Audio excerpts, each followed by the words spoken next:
our tech up to Saratoga for July 4th weekend next week, but it is an absolutely glorious summer day here as we have a full card of racing on this Sunday, and glad to have you along with us. I'm your host, Acacia Clement, as we get ready for this Sunday of racing. Thanks very much for joining us, and thanks for your support for all of this spring summer meet during the Belmont at the Big A. Yes, we will be in Saratoga next week. The special July 4th weekend still technically under that Belmont Park spring summer meet banner, but then of course the following week the traditional opening day for Saratoga. But a lot to look forward to, as of course we'll be up at the spa next week.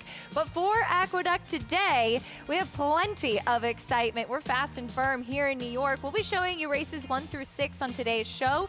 Do note in race 4 there is a carryover in that pick 6 of about 45,000 kicking off there as well. We also have the first 6 races from Monmouth Park to Fast and Firm on the Jersey Shore. Today's races, as always, presented by Claiborne Farm. As I welcome in my co-host, champion jockey Richard Migliori, Jonathan Kinchin here with us. JK is so excited about going up to the spa that he's already changed attire. Nice. He's way ahead of us, Richie. Nice, I like it. It's kind of putting me in that mood, right? I'm ready. Let's go. Yeah, I wanted to hit him with the, get ready with the old Saratoga shirt.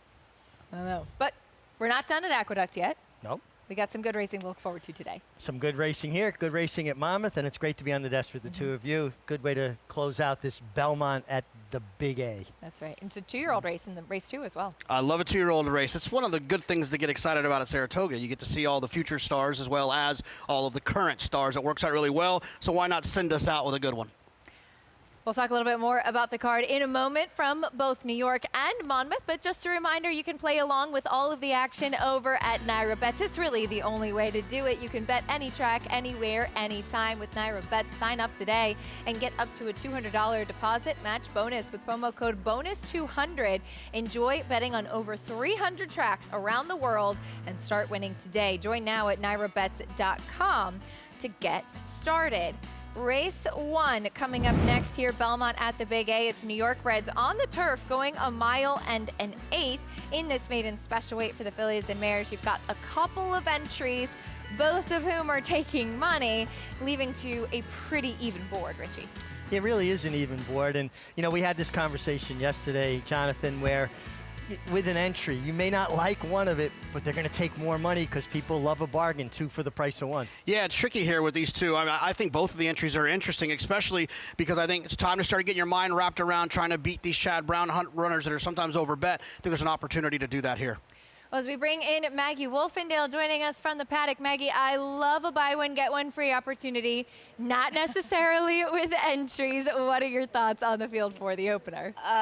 Yeah, Acacia, when shopping, it's the best deal in town. When gambling, not so much. As we'll take a look, though, at Sassetti, the plain one of that entry, who has the experience. And Sassetti was one that I thought needed a race last time. When I looked at her in the paddock, she was just a bit heavy. She needed to develop that top line a bit more, and things are getting into place, and she actually ran well and just fine in that debut, where she's so much more tucked up today. Still wish she looked a little stronger in her hindquarters, but there's been that development that you like to see. Now on to some horses that aren't part of an entry, and occupying the rail spot from the gate is number 3, Eleonora's Secret. Look, she comes back in here for her 3-year-old debut, and she looks incredibly fit. Very, very fit. Almost, too lean in a way, but she also looks as though she should be quicker than what she showed in that turf debut, much like she did in that second start on the dirt. So look for her with that inside advantage to be forward. Number 4, Bryant and Cooper. She'll add blinkers, and I think she really needed it. She was just running in spots in both of her 2-year-old races. She comes in here fit. Do I love her? No. And you're always going to take a short price on connections. Acacia? You have to take the worst of it with the price. Maggie, thank you. Meeting the field, starting off with the 1, Sassetti, second-time starter. Yeah, I thought this horse ran sneaky okay last time, closing into a pace that wasn't particularly quick. Amazing Gracer, part of that entry, the 1A for her. Yeah, I like the 1. You get the 1A a little bit. It's annoying with the buy one, get one free at times. In this situation, starting a pick 5, just want to hit with one of these 2 horses. Philippe by Taprit debuting here. Then we go to the 2, Night Jasmine, with a big pedigree. Big pedigree. I thought she ran extremely well last time. Fits your profile, JK. Closed into a slow pace. Another big pedigree is the other part of the entry, Just One More, the full sister to Voodoo Song. Well, you expect that from Barry Schwartz's Stonewall Farm. This one coming off the layoff. Wouldn't be a surprise. First start since January. Here is the 3, Leonora's Secret, back to the turf. Yeah, this horse had an okay debut as a 2-year-old. That number's not too far off if they can improve with maturity. The Danby full sister to Grade 1 winner Therapist. Here's the 4, Bryant and Cooper, layoff runner. Well, Bryant and Cooper is a winner. The restaurant, this horse feels like she's going to have to improve a bit. 3-1 right now. See if she takes a step forward as a 3-year-old. Here's the 5, On a Summer Day. Yeah, another one 2 races back, was closing into a slow pace at 21-1. Wouldn't be impossible. I just think some of the others are more likely. 9-1 right now. Has won some races if they're in there. And big price on the number 6, The Gale. Yeah, trying New York breds for the first time, making the first start for Dave Duggan, is going to have to improve. You can follow along, get all the stats on the horses, trainers, and jockeys in today's races with free Equibase past performances. Visit NYRA.com/TV schedule to download your free past performances for all the races on today's show. That's the field for the opener. Pick 5 kicking off here. We'll take a look at the 2B, Just One More, as this is a horse we talked about with that pedigree. She's a horse I saw at Tampa where she was really over the top. She can be a little bit tricky to handle, but Richie, she runs this race back in November. She could be a player in here. Yeah, I think so. And I think, you know, Jonathan, we have this debate, too, about outside post positions, 2-turn turf races or 1-turn races. I actually think it does her some favors. Last in the gate, doesn't have to stand there too long, probably helps a horse that wants to get a little worked up. And it gives her an opportunity to get into the race the right way without getting ranked. I love the name, right? I would imagine that it's a plea to the mare. She's made so many good horses. Just one more good one, right? A full to Voodoo Song. She's not Voodoo Song. I think we can establish that. But she definitely has an opportunity to improve. She's got some okay numbers. Sometimes when it's horses like this that you know have some talent, have some pedigree, you just got to kind of work your way around the individual and understand what it takes for them to do their best running. 5-2 on the 2 entries as we head back down to Maggie trackside.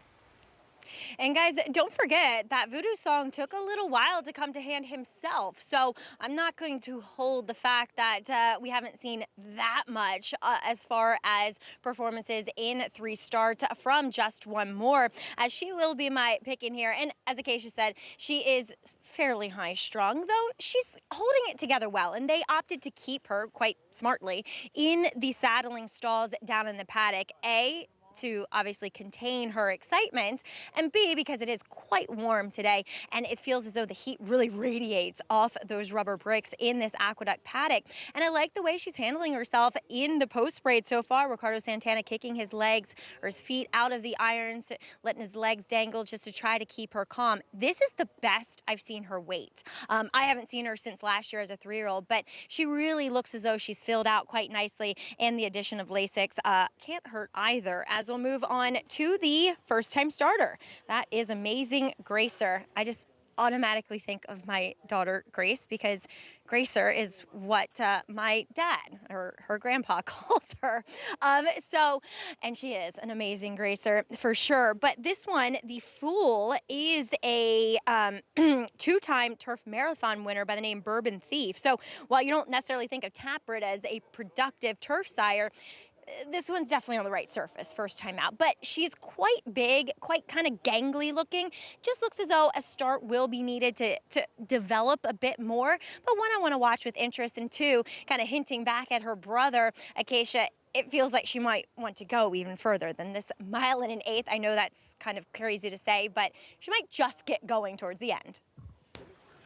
Yeah, some interesting points. Maggie, thank you. You don't often say 1 1/8 might be a starting point, but I guess if you debut a horse at this distance, the thought process is probably that longer the better. Yeah, it's so easy to identify a horse has ability when a horse has speed in the morning. They're going to be flashy, but a horse that's more of a stayer, where their stamina is their strength, they're never really going to tip their hand or show as much of themselves in morning trials. The fun fact with the 4 Bryant and Cooper, like Richie mentioned, a steakhouse is here in Long Island. It's the dam. I'm showing you the half. Marvelous Mod Full. has a winner's circle picture in the bar at Bryant and Cooper. So I'd imagine that this one they decided, we'll name after that one. Oh, absolutely. And it's a tremendous restaurant. I mean, the food is fantastic. So Brian Cooper's a winner. Now she needs to get her picture up on the bar next to her sister. That's right. Got to live up to the family. Blinkers going on Bryant and Cooper. We'll see if that does help her. She's a horse that has not had the best tactics getting out of the gate. And sometimes that was because maybe she wasn't moving kind of the freest as a 2-year-old, Richie, and, giving them some time to develop, to strengthen with that equipment change. You'd imagine the game plan is to try and break better today. Yeah, I don't think it's to try to give her speed, right? Just to get her focused where she leaves the gate on time. You guys know how I feel about it. The starting gate, leaving the gate is one of the most important parts of any race because it sets up the kind of trip you're potentially going to get going forward, and you don't want to be behind horses that you have naturally more speed than. I think it's a good time to talk as we're heading back up north to Saratoga.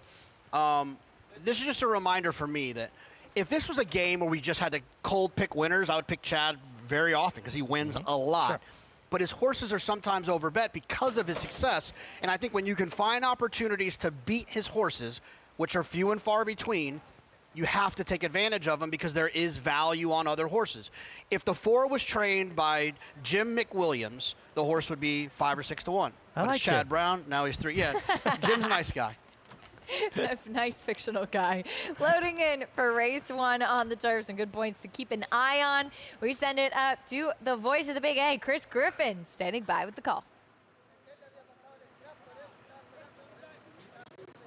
Just one more. Goes in. All set. And they're off. Just one more. Broke beautifully from the far outside. Draw easily. Gets to the front. And Ricardo Santana Jr., they find the front end. And they do it easily here on just one more as they quickly come out of the chute. Right in behind them will be Night Jasmine. Is going to have a comfortable second. Center of the course right now is just one more. Just free running. Is up by about 3, almost 4 lengths. Here's On a Summer Day, who progresses to the outside of just Night Jasmine, who's now back to 3rd. In behind them comes Leonora's Secret. A lineup of 3 there is towards the outside Sassetti and Amazing Gracer. The 2 at the back, Bryant and Cooper with the Triller, the Gale. 23.54 for the opening quarter mile, just one more. Still free running, still just a little off the rail here as they work to the back stretch. Just one more, trying to take them all the way. On a Summer Day starts to move closer, is right there. Closer to the rail, is in second, is still about 3.5, almost 4 off the leader. 48 seconds flat for a half-mile time. Can just one more keep going? Here comes Night Jasmine. Joel Rosario in pursuit is to the inside here of Amazing Gracer. They're 3rd and 4th. Leonora's Secret. Dylan Davis tightly at the rail. Needs somewhere to go. Is in the 5th position to the outside Sassetti. Bryant and Cooper and the Triller, the Gale. Into the far turn, and just one more has come back to the field. Here comes Night Jasmine, is quickly in pursuit. Split rivals there, is in the 2 path. 3 wide, here comes Amazing Gracer on the move. On a Summer Day is still waiting right in behind that leader. Now the rail opens up. Just one more is trying to kick away. And now just one more is trying to fend him off. On a Summer Day, he's got room down towards the inside. Amazing Gracer, Night Jasmine. Bryant and Cooper, Sassetti. It's still just one more holding him off. Bryant and Cooper is lifting on the grandstand side. And here comes Bryant and Cooper. Just had to steady, moves to the outside. Just one more. Bryant and Cooper. These 2 down the line together. Bryant and Cooper got up. Just one more, finish second. Night Jasmine, then On a Summer Day, Amazing Gracer in 1:49.65 seconds. So Bryant and Cooper with the big strides ended up getting up in time. The 2B, just one more, Richie, who set the pace, did look like she kind of drifted out a little bit, but the winner, Bryant and Cooper, still with the best momentum. Yeah, and you're going to see right here, it looks like Bryant and Cooper, who's got to save ground before tipping out, as opposed to the first-time starter who made that wide, sustained run on the outside. Amazing Gracer ran extremely well. She comes out. Now watch the momentum she has, and you're going to see, it's obvious something happens, right? All of a sudden, boom. It checked her momentum. Manny Franco had to take a quick hold of her and slowed her down, and it seemed pretty apparent that the 2B came out pretty dramatically at that point. Here we go. Here we watch them as they come down. And the filly that was on the lead, Just One More, was trying to get out throughout. Now you're going to see right in here, he does come out of step. Maybe Brian Cooper was trying to lug in a little bit too, so he couldn't just follow her out, but she was best, and now she can have her picture next to her sister at Brian and Cooper. Richie, if Bryant and Cooper was not able to re-rally like she did, we probably would have seen inquiry, maybe a disqualification in here. The fact that she was able, even with having to pause her momentum there, whether it was self-caused, the other foe drifting a little bit, combination of both, re-kicking in the stretch at that point, not an easy thing to do. Not an easy thing to do, almost impossible on the dirt. It would have stymied her momentum, and horses don't catch their stride as quickly on the dirt as they do on turf. And watching the slow-mo of that head-on back, I do believe it would have warranted a disqualification of the 2B Just One More if Brian and Cooper didn't get up. Bryant and Cooper with the win for 2B, 2 and the 5. So it was Bryant and Cooper off of the layoff, getting the victory with the blinkers on.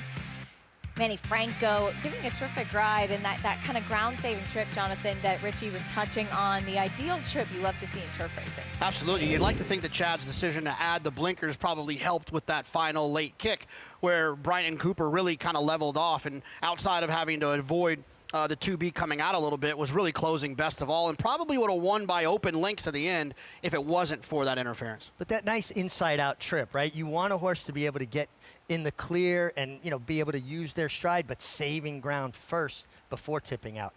Manny Franco with the win aboard Bryant and Cooper. Filly by Slumber gets the victory in the opener. Belmont at the Big A. We'll bring you prices and more when we come back, and we have riders up for the Sunday opener down at the Jersey Shore from Monmouth Park. We're sprinting on the turf with the New Jersey breds coming up after this.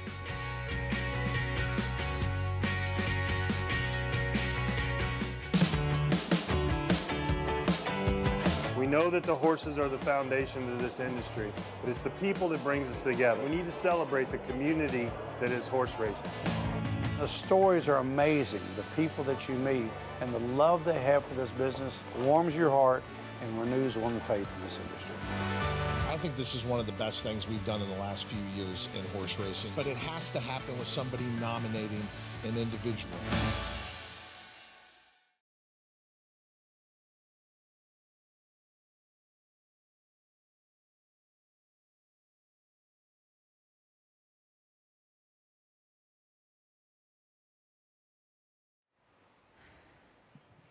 Hi, Paul. Hey, Keisha. Gotcha. I got her.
We're back on America's Day at the races. Thanks for joining us on Sunday as we take a look at horses on the track for race 1, Monmouth Park, sprinting on the turf. New Jersey bred allowance here as we see the number 6 currently. Like What I See is the favorite, second off the layoff at 9-5. But for more, we welcome in Paula Duca live with us at Monmouth Park. Hey, Paulie, what do you see for the opener?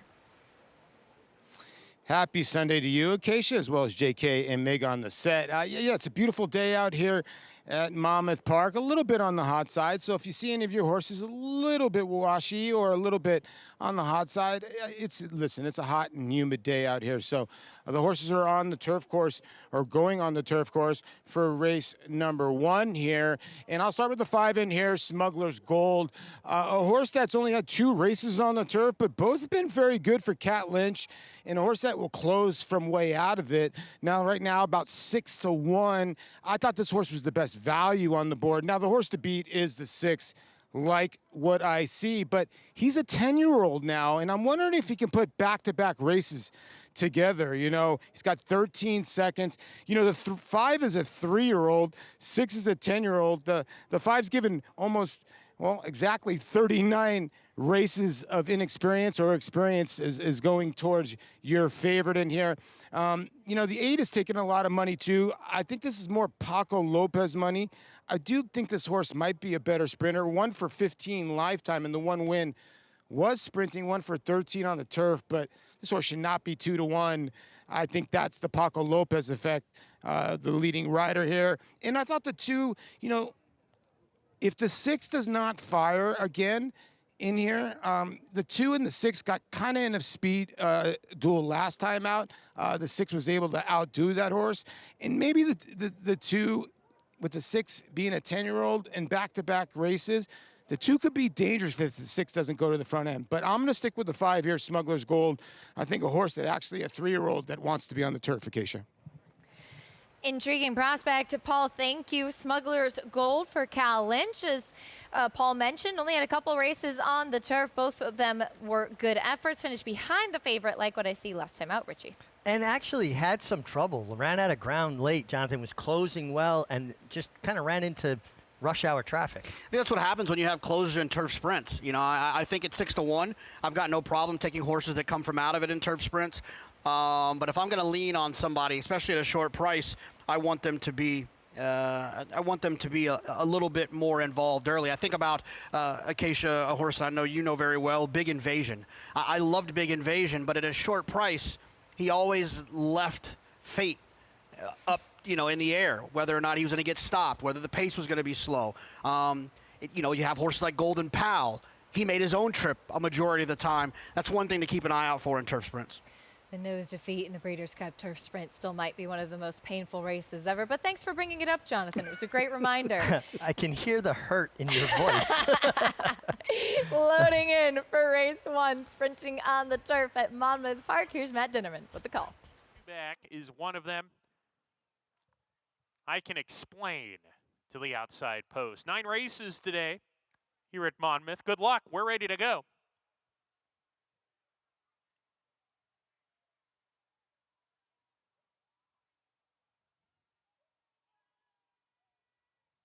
We're off and running at Monmouth Park.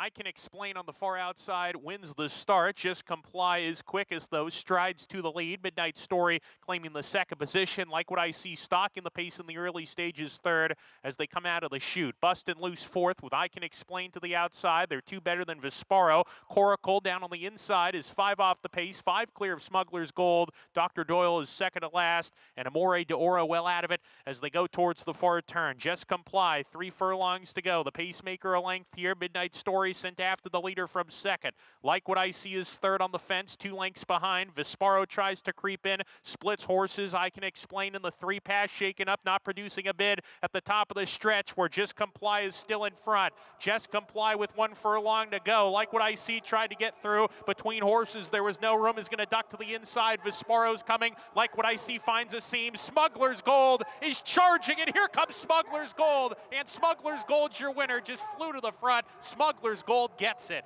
Vesparo was second. Midnight Story third. And then Just Comply. Like What I See with a rough trip.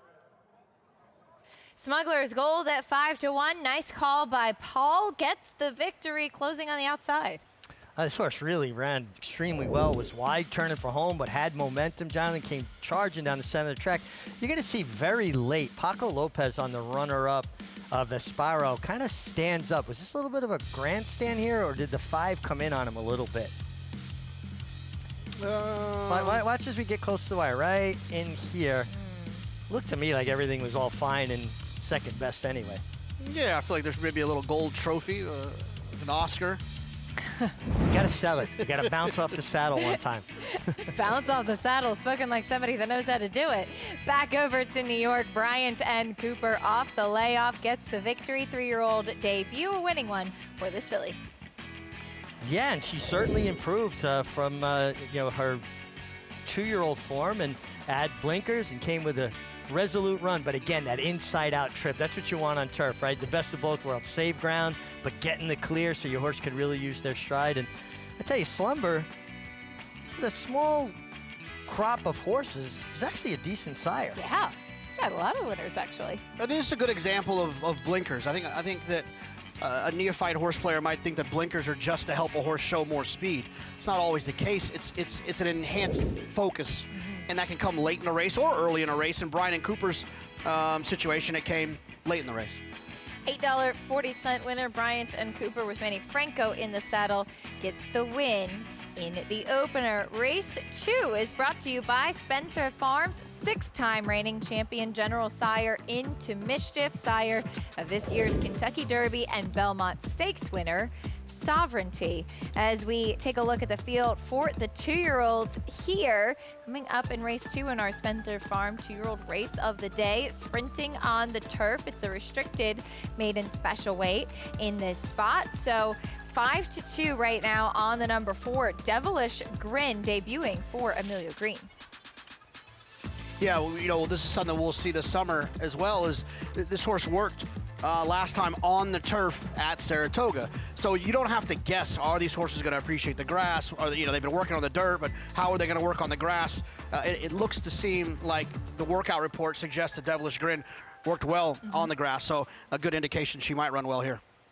And I love the grandsire on the mare side of the family, the female side of the family. See the Stars, one of my favorite horses of all time. And you want to see a rider go out on top. Mick Kinane, the regular rider, See the Stars, won the Arc de Triomphe on this horse in a scintillating late burst of speed and retired right there in the winner's circle. That's the way to go out, huh?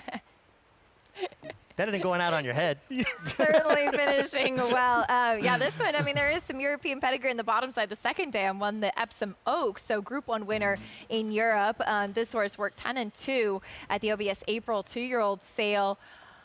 But I thought a bit choppy, looked like a turf horse. Let's see, though, Maggie's perspective. Maggie, what are your thoughts on the favorite as you get a look at her here in the paddock? Yeah, there's no doubt about it. She is a turf horse. And while I watched that same breeze from the OBS sales, Acacia, you can also watch her latest breeze on First TV. Thank you to them for covering those Saratoga works. But she actually worked with Amelia Green's other horse in here who has the experience, Nacho Problem, on the outside. And from my eye, just kind of held the advantage over her throughout. Now, Nacho Problem wasn't really asked to respond, but I did like the work from Devilish Grin. And I wish she looked a little, my biggest gripe is I wish she looked a little bit stronger in her hind end. She's not necessarily screaming to me that she'll be that quick away, but she could be. She is one that is built like a sprinter. She's a bit smaller and kind of built downhill, and she comes in here looking incredibly fit and defined. So we'll see what she does here. You know, when I handicapped this race on paper and did the handicapping show earlier, I selected her on top, and I didn't really know she would be the favorite. So we'll see how she does at getting John Velasquez aboard. Now, Nashika for Mike Maker, and you're dealing with a field of horses that are trained by trainers who don't necessarily have the strongest numbers with their first-time starters, or even more so their 2-year-old first-time starters. So again, a bit more guesswork to be had. And Mike Maker is one of those guys, but this one worked 10 and 2 as well, looked to be a very efficient mover. And what I kind of gleaned from that work too is that she also might want to go a bit further than the 6 furlongs. So a horse that might not have that much early speed from the rail, she might be a little bit up against it, but she is by Twirling Candy, who is the most productive sire. A, with 2-year-olds, B, just overall. I mean, he can get a horse to do anything. And there have been 2 full siblings who have won on the turf, and actually 4 of the 6 siblings have won on the grass. I do think she probably wants to go a bit further. She is wearing blinkers first time out here, but she's a decent one that I'm going to watch with interest. As number 5, I rest my case for Bill Mott.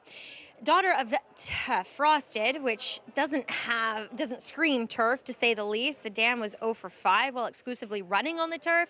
There was a half sibling who won first time out as a 2-year-old, but that was on the dirt. So we'll see how she does here. She's been the one that, and she is taking some money, so I wanted to highlight her for the fact that she's not acting that professionally. She has been a little bit tough to get the tack on.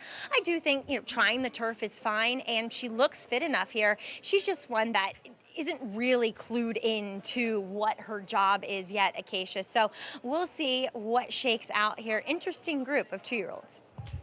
Certainly is, Maggie. Thank you. I rest my case. 9-2 on the board right now. We'll see what these 2-year-olds do as we get ready for our Spencer Farm 2-year-old race of the day on the other side of this break. And they're off in the Naira Benz Haskell. In the Belmont Stakes at Saratoga. Dornock setting up moderate pace, 3/4 of a length ahead. As the field turns for home. They're at it again. The 2 Belmont first and second place finishers. Mind frame on the outside. It's coming after Dornock. Dornock wins the Haskell. It will be Dornock to win the Belmont Stake. Horse racing? Check. Weekly promotions? Got 'em. Huge payouts? You bet. With Naira Bets. Download the app today and bet on any track, anywhere, anytime with live HD horse races, betting tips and tutorials, expert picks, and more. You bet with Naira Bets. Join now for a new member bonus at NairaBets.com. Daredevil, returning to stud on U.S. soil. The only first-crop sire to see 2 offspring win the Grade 1 Kentucky Oaks and the Grade 1 Preakness Stakes in the same year. She dares the devil, taking the Kentucky Oaks and the Grade 2 Azeri Stakes, and champion Swiss Skydiver, winning the Preakness and the Grade 1 Beholder Mile Stakes. With more exciting prospects on the track and multiple 6-figure sales in the ring, Daredevil's career is just getting started, only at Lane's End. Saratoga season passes are on sale now and include free admission to the special July 4th Racing Festival. Enjoy 4 additional days of Saratoga for the same price as last year. Secure your season pass for just about $2 per day at Naira.com/Saratoga.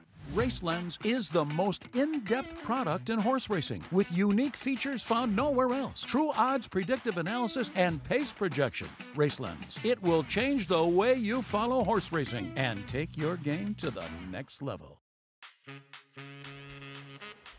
We're back on America's Day at the Races. Thanks for joining us on this beautiful Sunday. We may be biased, but we think this is a great way to spend your Sunday afternoon at the races or watching racing, of course, gearing up for next week's start at Saratoga. But we have the Spencer Farm 2-year-old race of the day here first, beginning with the number 1, Nashika.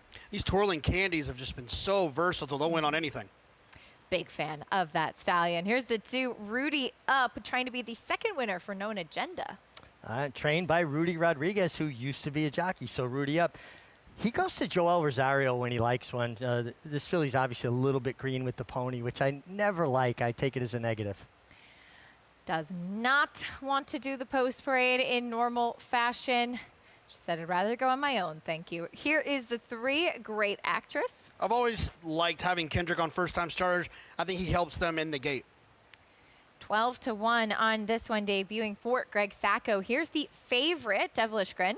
Yeah, you get Hall of Famer Johnny Velasquez for Amelia Green, who's doing really good work, former assistant to Todd Pletcher. She must be impressing in her practice. There is I Rest My Case, debuting for Bill Mott. Yeah, taking a little bit of money. You know, Bill's not a hard hitter with first-time starters, but he can win with one. Seems like the barn could do no wrong right now. There's the 6, Viviana. Trained by Dave Donks, horses usually get better with some racing. That partnership that includes Steve Christ and Phil Gleaves, who was the assistant to Woody Stevens through that skein of 5 Belmont Stakes wins. Knowledge is Good, daughter of Nick's Go. Yeah, this one a little bit cold on the board. Rick Dutrow, 19% with first-time starters throughout his career. And the only horse with experience and co-favorite right now, also for Amelia Green, Nacho Problem. This filly worked, and I would assume in company with Devilish Grin. They worked a half and 50 and 3 on the same day, so you got to assume they were together, and they're both taking money, so people must have liked that work. Yeah, worked in company, as you heard Maggie describe earlier. With these two, we'll see a first-time starter, one trying the turf for the first time. You can bet any track, anywhere, anytime with Naira Bets. Sign up today and get up to a $200 deposit match bonus with promo code BONUS200. Enjoy betting on over 300 tracks around the world and start winning today. Join now at nairabets.com. So all but one with experience, Richie. I know that Maggie's saying in that turf workout, the first-time starter, Devilish Grin, seemed to hold a little bit of an edge, but Nacho Problem has 2 races under her belt, even if they're on a different surface. And she showed improved speed last time, although, you know, she did finish with some interest first time, so there's some versatility there. Interesting that you get kind of the 2 ends of the spectrum, right? Johnny Velasquez, one of the winningest riders in history. I think earnings, he is Hall of Famer. And then you get Christopher Elliott, who's an apprentice, right? Opposite ends of the spectrum. Yeah. Christopher Elliott, he rode this filly last time out. She will try the turf for the first time. That's another look at your favorite.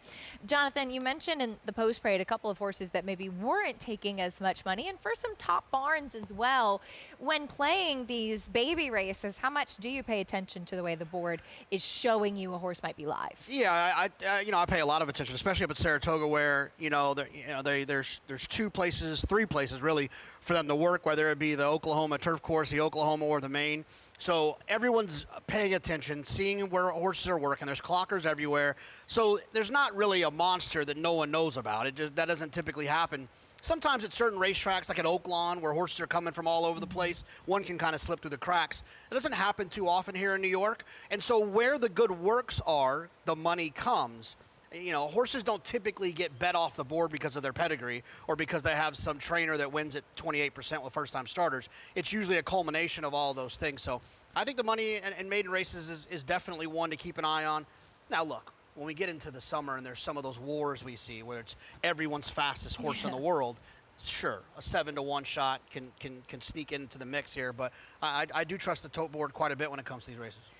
Plenty of things going on in this race with more first-time starters. Let's go back to Maggie trackside. Condo Commando was one that they hid that people weren't expecting to win. I think Rudy was, I want to say, training her here at Aqueduct and brought her to Saratoga. She won, and then she went on to win the Spinaway, of course. But yes, JK is right. So we'll see if the board is correct. I respect number 4 in here, Devilish Grin. She was my original pick, but there were others I liked a bit more physically, as we'll go through them a bit more here, including, well, I like number 2, Rudy Up in the paddock. As you heard Mig say, she was acting green with the pony. She continued to do so as she commenced her solo warm-up, kind of had a big hump in her back, as we like to say, wanting to buck, wanting to just play around a little bit more. It looks as though Joelle has her settled now out there. She does look fast, though. She is built like a sprinter. She's very broad-chested with a big hip on her as well. So I like that. I like her build. We'll just see if she's professional or not is the big question mark with her. Now, number 3, Great Actress. She actually sold at the back of the ring for $9 grand after working 21 and 4 at OBS. And it took her a little while to switch leads. I didn't love that workout, but honestly, watching her gallop over to the backside here with Kendrick Carmouche aboard, I like the way she moved. She's not taking much money as she is the longest price on the board, but she comes in here fit. She's acting professional. And the biggest problem with her is while Mendelssohn is actually pretty good with his turf sprinters, there's just really no pedigree on the bottom side to make you believe that A, she wants a turf, or B, she's any sort of runner. There wasn't anything physically, standing out that suggests turf to me, other than the fact that she is a good mover. We're moving on to number 6. That is Viviana for Dave Donk. She's a New York bred by Freud. There really isn't much pedigree in the first generation. The second dam, she was 2 for 5 on the turf. She was a little bit green out here, but she's very intense acting. She just doesn't want to go with the pony. She's just a little bit of sass with her overall. She is wearing a Houghton bit first time out, which you don't often see with 2-year-olds. It's that more corrective bit. Usually 2-year-olds, you're inclined to run them in lesser severe equipment, kind of, ease them into racing. She does look very fit though for Dave, and she's been taking some nibbles throughout. She's a horse that you could project in seeing being 19-1, not 9-1, as number 7. Knowledge is good. I'm going to take a swing with her. I've just liked what I've seen from her. Rick Dutrow, of the trainers in here, is probably one of the more proficient with his 2-year-olds. And there's some pedigree with this filly by Next Go, who only has 1 winner, and it was a turf sprint winner. The dam, she never tried the turf, but she is half to a 7-time turf winner, Saratoga Flash, who earned nearly $500,000. And she's just been so professional. She's beautifully put together. I just liked everything about her. So I'm going to take a little swing with her, Acacia, and I do think she'll like the turf.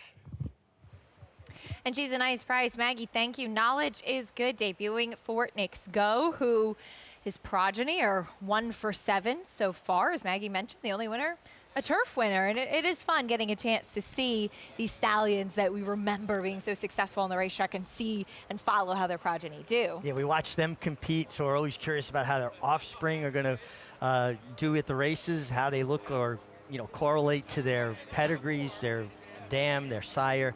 And I think that it's more important to have eyes and get that feel for them physically and how they move, what Maggie's talking about, with a group like this, predominantly first-time starters.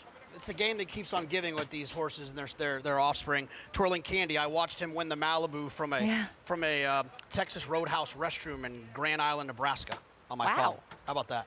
Wow. I feel like there's more to that story, but fortunately or unfortunately, we're all in for race 2. Spender Farm 2-year-old race of the day. Here's Chris Griffin.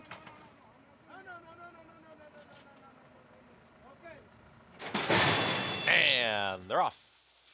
Step slow at the start, Nashika, and also Knowledge is good. They're the 2 trailers. Nacho Problem flew out of the gate, and Nacho Problem, center of the course, is flying away early. Nacho Problem is up by 3. Splitting rivals comes Great Actress, is now moving forward, is taken 2nd. Devilish Grin is towards the outside in 3rd. At the rail, there comes Rudy Up, who's in 4th. Little Green there going into the turn, has lost a lot of ground there. Starts to back up through the field. The leader, Nacho Problem, just winging on the front end as being eased there is Rudy Up at the back end of the field. Nacho Problem, here comes Great Actress, is in pursuit and making up quick ground. And Great Actress is picking up this leader, is now within a half length of the lead. I Rest My Case starts to rally up there 3 wide. In between horses comes Devilish Grin. At the rail, that's Nashika. Far back, Viviana, and the trailer, Knowledge is good, and again, east was Rudy Up. It's Nacho Problem still holding off Great Actress, who made that big move on the turn, but is now losing ground. Little Green is Rest My Case as well. Nacho Problem has a 16th left to go, has a 2-length cushion. Down towards the inside, here comes Devilish Grin, but Nacho Problem. That's your winner. Devilish Grin up for 2nd, then came Great Actress, and I Rest My Case. Final running time, 1 minute 9.62 seconds. Amelia Green finishing 1-2, but it is the only horse in the race with experience, Nacho Problem, who was a rocket out of the gate. Rocket out of the gate, good speed, opened a long lead before they hit the far turn. And Chris Farrelly did a really nice job of giving her that nice breather for around the turn, almost into the stretch when he took a challenge from the 3-horse Great Actress, and he had enough left to kick on again and hold off his uncoupled stablemate, Devilish Grin. They worked together. Well, now they ran 1-2 together, and Amelia Green doing a great job. Absolutely. I mean, this horse was ready to rock, popped away from the gate. And while they did work together, and I read it just like everyone else did, the Ford seemed to have worked better, but it wasn't drastic. Obviously, you switched the way that the 8 broke versus the way the 4 broke. that could get even real quick between those two horses. And we talk about it so often, too, up in Saratoga. Sometimes that experience is so valuable. It doesn't necessarily mean that this is the better horse overall. Sometimes with these 2-year-old races, you're looking at who's going to be ready today.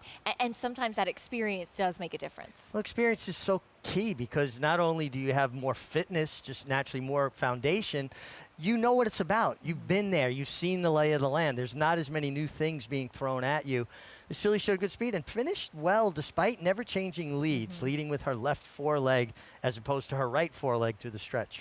The first winner for her unraced sire, Waiting, from that Wait a While family. Homebred for Arundel Farm gets the win, switching to the turf. Prices and more when we come back. Stay with us on America's Day at the Races.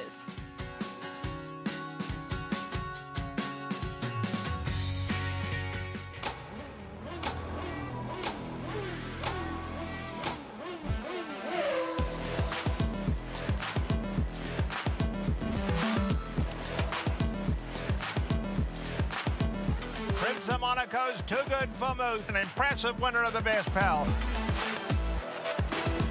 Miramondi's All Hot, but Prince of Monaco Too Good. Prince of Monaco, standing at Claiborne Farm.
We're back on America's Day at the Races, brought to you in part by Claiborne Farm. 100 years of doing the usual, unusually well. We take a look at race 2 at Monmouth. Coming up next is our next order of business. We're on the main track. $62.50 is the claiming price coming up here for the second race. Couple of scratches, meaning the 7 English Painter right now a very short price at 1-5, and no surprise, it's ridden by Paco Lopez. Meeting the rest of the field, though, starting off with the 1 Ballantine. Yeah, a horse down on the inside that doesn't have much speed, definitely at a disadvantage. Here's the 2, All About the Money. Ran well 2 back against Ballantine after getting off a step slow, but this horse sometimes has a little trouble getting into stride. Rum Away stretches out. This horse has absolutely no speed. And the favorite, English Painter. Yeah, drawn well, has tactical speed, has Paco. You'd like to think he'll be a pretty aggressive. I have a hard time seeing this horse get beat. Does look like he's going to be very tough in this spot, and the board reflecting that at 1-5, one with Paco Lopez aboard this condition at a very short price last time out as well. Given the scratches, the way that this race does seem to play out, it looks on paper like he's going to be tough, and especially, Richie, all the other horses with any speed have scratched out. Yeah, I mean, this horse is going to get a sweet trip under Paco. What I worry about, and I just wonder what you guys think, this horse won for 5, was claimed for 62.5 with a big win by 5.5 lengths. Claimed and runs back for the same price. No one's looking to move this horse up in class. Is that a negative? That's a good point. Yeah, it's certainly a negative, but it's the other 3 horses in here that this one's facing, which make it a moot point, I think. Okay. 2-5. Yep. 1-5 now on the favorite. Paul, does he look as clear-cut on the track as he does on paper? He kind of does. I mean, if you look at this horse's PPs, you know, his last 3 races are his first 3 races ever on dirt, Acacia, and 2 wins and a second, and they've been by far his best 3 races. I get what Mig's saying, why haven't they moved this horse up, but it just seems like they're just taking the money for 62.50. Now, he won at 1-9 last time out. He won at 1-5 2 back, and I would think he's going to be 1-5 again today. I will say this. I do think the 2 is the most dangerous horse to him, and not the 1, Ballantine. I just think the 2 off the claim caught a muddy racetrack, and I think will run a lot better today. But, like, you just look at the form, and you think to yourself, is there anybody in here that has a race to go to that can really beat the 7 in here? And they really can. I mean, if the 7 gets out of the gate cleanly and runs one of his last 4 races, or close to one of his last 4 races, he wins this race by 4 or 5 lengths. Richie, Paul, thank you. Richie, to Paul's point, as far as the comparison in the 2 All About the Money, he's a horse dropping in class versus your favorite at the same level. First, though, we owe you prices over in New York. Nacho Problem, $7.50 winner in the Spencer Farm 2-year-old race of the day. It's a good name. I like that name. Yeah, it is Nacho good. Problem. Very good name. And you said that with a devilish grin. See what you did there. 1-5 on the favorite at Monmouth. Back to that kind of point we were talking about with the class. With horses at the lowest claiming level available, is that something that you put a lot more stock into? Well, yeah. I mean, you know, every track has their bottom, right? The lowest level a horse can run at. Obviously, at Monmouth, it's 62.5. I just question that this horse has been so impressive at short prices for this price tag that there wasn't any temptation to try maybe 10,000, 8,000. To me, that makes me feel like there could be concern. Matt Dinnerman with the call. As 1. Ballantine and Fernando Jara get into it early. They have the lead here from All About the Money. English Painter taking 3rd. Rumaway at the tail as the 4-runners corner into the turn. It's Ballantine showing the way under Jara. Length and a half in front of All About the Money and Sonny Leone 2nd. Paco Lopez has English Painter on the outside. In fact, strides clearly into 2nd now with 3/4 of a mile to go. And Rumaway, Luis Rivera at the tail. 4 lengths or 5 maybe from first to last as they swing up the backstretch. They're in single file pretty much here. Ballantine, the leader now. It's a half length. English Painter went off at 1-9 and is pressing that front runner. The 2 favorites, 1-2 down the backstretch. Gap of 2 to All About the Money. Settling in 3rd. He's 4 clear now of Rumaway, the long shot, as they're about halfway home. Ballantine lets it out a notch. Strides a length and a half clear. English Painter still in a good gallop. Happy to track now 2nd. 2.5 to All About the Money. 4 to Rumaway. Now 5 as they go into the far turn. 3 furlongs remaining in the contest.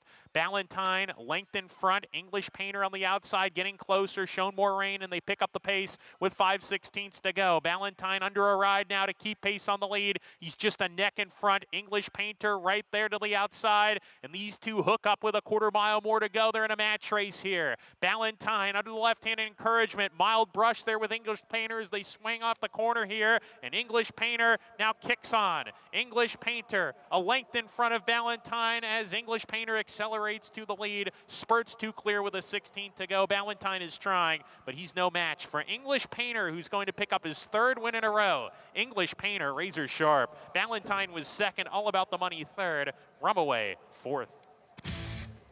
English Painter not quite as dominant as last time, but he still comes back into the winner's circle, making it 3 in a row. Listen, I can question it all I want. All this horse does is win at this level, and if it's not broke, don't fix it. The connections are doing the right thing by the horse, and looks like he enjoys his job. And Jonathan, he had to take some heat this time. Ballantyne was aggressively handled and used that speed, nearly able to hold on. So English Painter tried to fight a little bit today. I mean, look, if you want to try to beat a 1-9 shot, being passive is not the way to do it. You try to be aggressive. The same can be said if you want to win on a 1-9 shot. I don't think being passive is the way to do it either.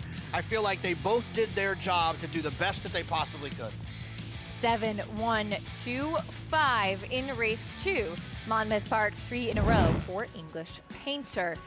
When we come back, the Queen Torpedo Anna was back in the winner's circle at Churchill Downs yesterday, picking up a win in the Fleur-de-Lis. What is next for her?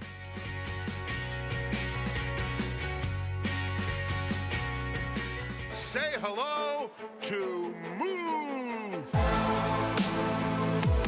It's a one-horse race, very professional and very fast.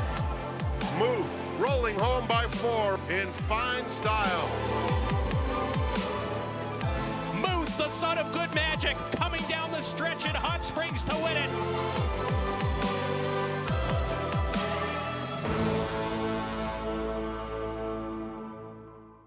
Horse racing? Check. Weekly promotions? Got 'em. Huge payouts? You bet. With Naira Bets. Download the app today and bet on any track, anywhere, anytime with live HD horse races, betting tips and tutorials, expert picks, and more. You bet with Naira Bets. Join now for a new member bonus at nairabets.com.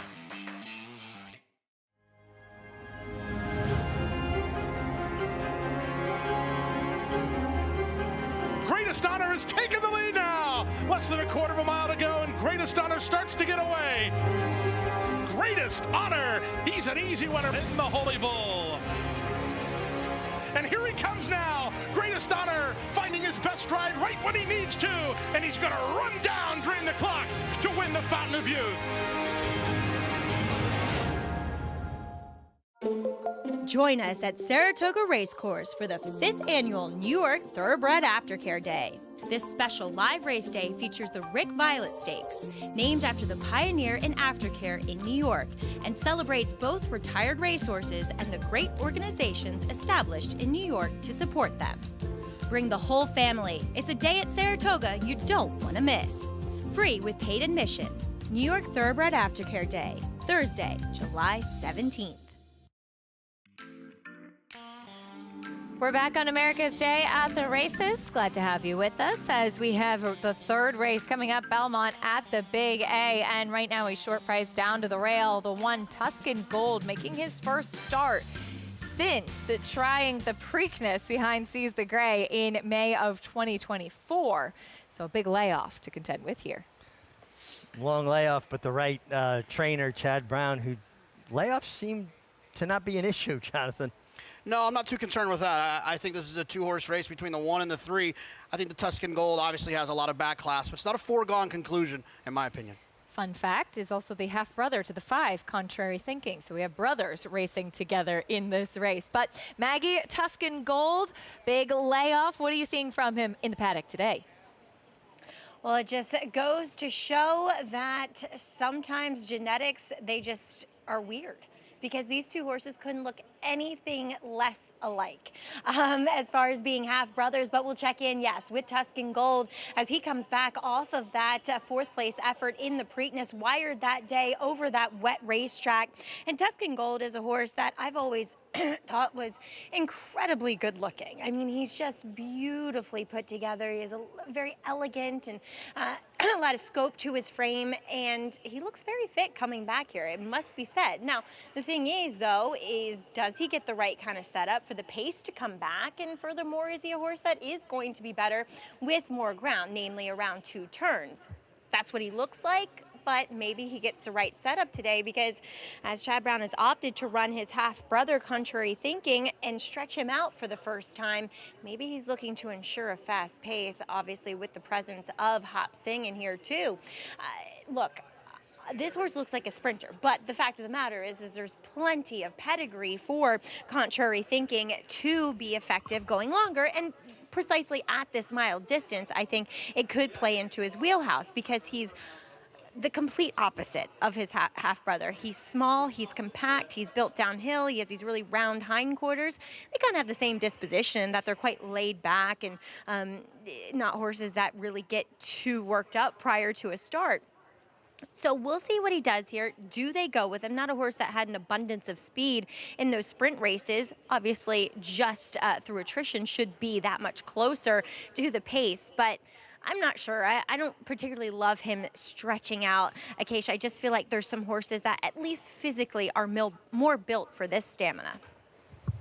A big question to answer, Maggie. Thank you. We'll see what the brothers can do in this upcoming third race. But first, taking a look back to yesterday over at Churchill Downs. Obviously, big day of racing. And in the Fleur-de-Lis, a lot of questions as to whether the reigning horse of the year, Torpedo Anna, could get back on track. Well, she delivered. Did it nicely. You know, set up shop where she likes to be, just off the flank of another horse. Didn't have any of that bumping around because she got kind of jostled into the first turn last time. And she's overcome adversity before, but you can never quantify how much that takes out of a horse. It's like, you know, starting to run and get punched in the stomach. And she was essentially, you know, the worst race of her life last time. Well, this was more of the filly we've come to expect, although still maybe a bit light on the final speed figure. I think in racing we make a mistake that like one thing has to be true. I think in her case, I think 3 things are true. 1, she's a superstar, and I love watching her run, and I'm very grateful that I get to watch her run. Sure. One of her best races of all last year was their Travers, where she was beat by Fierceness, who is one of the most talented horses in training. But this is also true. She's not that fast. She's just not. And she's always going to be bet as if she can't lose, and she's always going to have an opportunity for bettors to make money playing against her. I love her. I'm not trying to be ugly. I'm just saying she's not as fast as the public treats her that she is.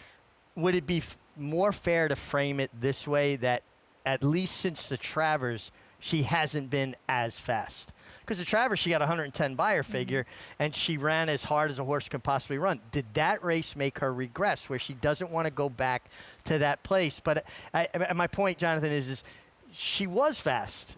And she's still fast, but maybe not as fast as she once was. It's arguable that she wasn't that fast leading into that race. She was really fast on that day, and then she's kind of went back to normal. I think maybe even the 1.25 miles might have moved her up. Maybe she's better going a little bit longer. Look, I said, I'm a huge fan, and I hope she runs until she's 8. I just don't think she's as fast as the public will continue to bet on her in. In the personal instant, there'll be other horses in there, grade 1 types, that will present opportunity. That's all I'm saying. Okay.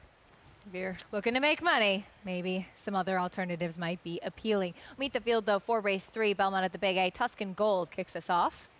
Yeah, I mean, you have a horse who ran in the Preakness, was 4-1 in the Preakness. You'd like to like him in this spot. Here's Frizzante, 9-1 for Linda Rice. Yeah, honest sort that's just going to have to find a better race than we've seen recently to contend here. Hop Sing certainly should be a pace presence in here. Yeah, it feels like the only one that if for whatever reason like Tuscan Gold needs one, which is not something you often say with a Chad Brown runner, I think Hop Sing would be the one to inherit that. There is the 5 Contrary Thinking. I don't know. This horse isn't nearly as fast as what we've seen from Tuscan Gold, but these horses can improve. Chad brings them back. Interesting what Maggie said about the two of them looking nothing alike. And here's Chileno turning back a bit in distance. This horse has races that could be competitive here, and he gets a good outside draw going a mile. He's got a puncher's chance. That's the field for race 3. I think a lot of it centers around what Tuscan Gold does. Obviously, there's the layoff, but this is a horse who broke his maiden early in his 3-year-old season. As we take a look at that win at the end of January, then went right into the Louisiana Derby where he finished 3rd in a valiant effort. As you mentioned, Jonathan, 4-1 in the Preakness when finishing 4th. A horse that was really seen as a big contender in last year's 3-year-old class. No, absolutely. I mean, he had some big numbers. He was well thought of. And then he went to the shelf after that Preakness. Then he starts working in December of 2024. He starts working, he's working all the way up until January 6th. He scratches January 16th, doesn't work again until April 28th. Obviously, something went wrong. They had to start over with him, and now he shows up back here. He always showed that he had a lot of talent.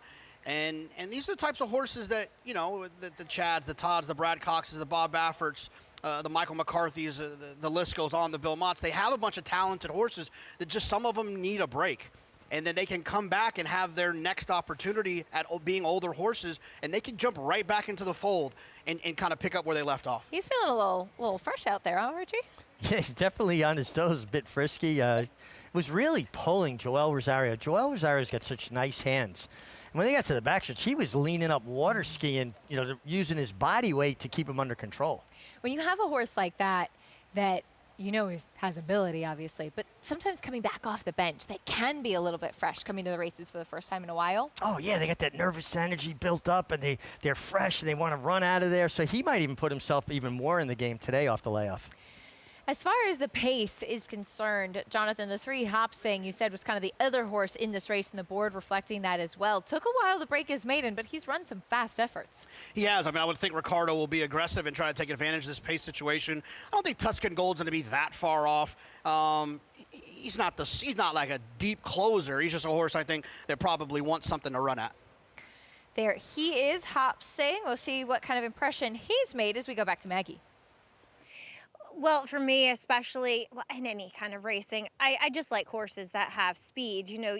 The others, the closers, are stuck playing their game. Now, could there be some sort of pace meltdown? I don't know. Maybe it's a short field. But what I will say is that watching the track over the past several days, and it is warmer today than it has been, but Friday and Saturday especially, it was very tough to make up significant ground. You definitely wanted to be more towards the inside and forwardly placed. And I feel as though that is what you're going to get here with Hopsing, who's just a big, robust animal. I know he took a while to break through, but he was flattered when Stars and Stripes, who finished a distant 3rd that day, was able to come back and post an 87 buyer with his maiden breaking score. And Hopsing was just really game, fought off all challengers throughout the running of that race. And I like the time in between. He's getting a month and a half. His weight looks good.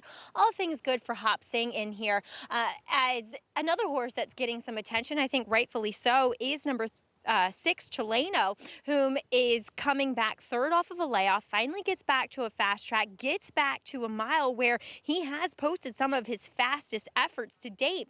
And this is going to be, the last time we saw him do this for Brad Cox, albeit against lesser foes, he posted a 98 buyer, winning by 6. He is bright. He is alert. He's a little bit more energetic than what I've seen from him in those recent efforts, which I like to see, especially when having to cover less ground. Moving very well out there. I think he's a major player. And, your favorite in here, Tuscan Gold, guys, looks tremendous. I will say this. I think he is one of those horses that he looks as though, and this kind of spills over to his morning training, that he just probably lays on a rider. He's big, he's strong, he uses his size, and he's probably just a heavy-headed, really on the muscle type of horse. So we'll see. I don't think we're going to all of a sudden see him be super fast, but you never know. He'll have to do it from the inside. See what kind of trip he can work out from that inside post. Maggie, thank you. Tuscan Gold, even money right now on the board. Richie, you touched on in the post parade that the number 6 Chileno does have fast races that would make him a contender. He is the 6-year-old in this field. What does he have to do as he turns back in distance? I think he's just got to set up shop off of the the outside and just off of the 3 Hop Sing, who I do think goes to the lead here. And work out that nice outside stalking trip going a mile. He does have races that are good enough to be a thorn in Tuscan Gold's side, and that's where I landed because I just thought you were getting a price that I felt I could live with.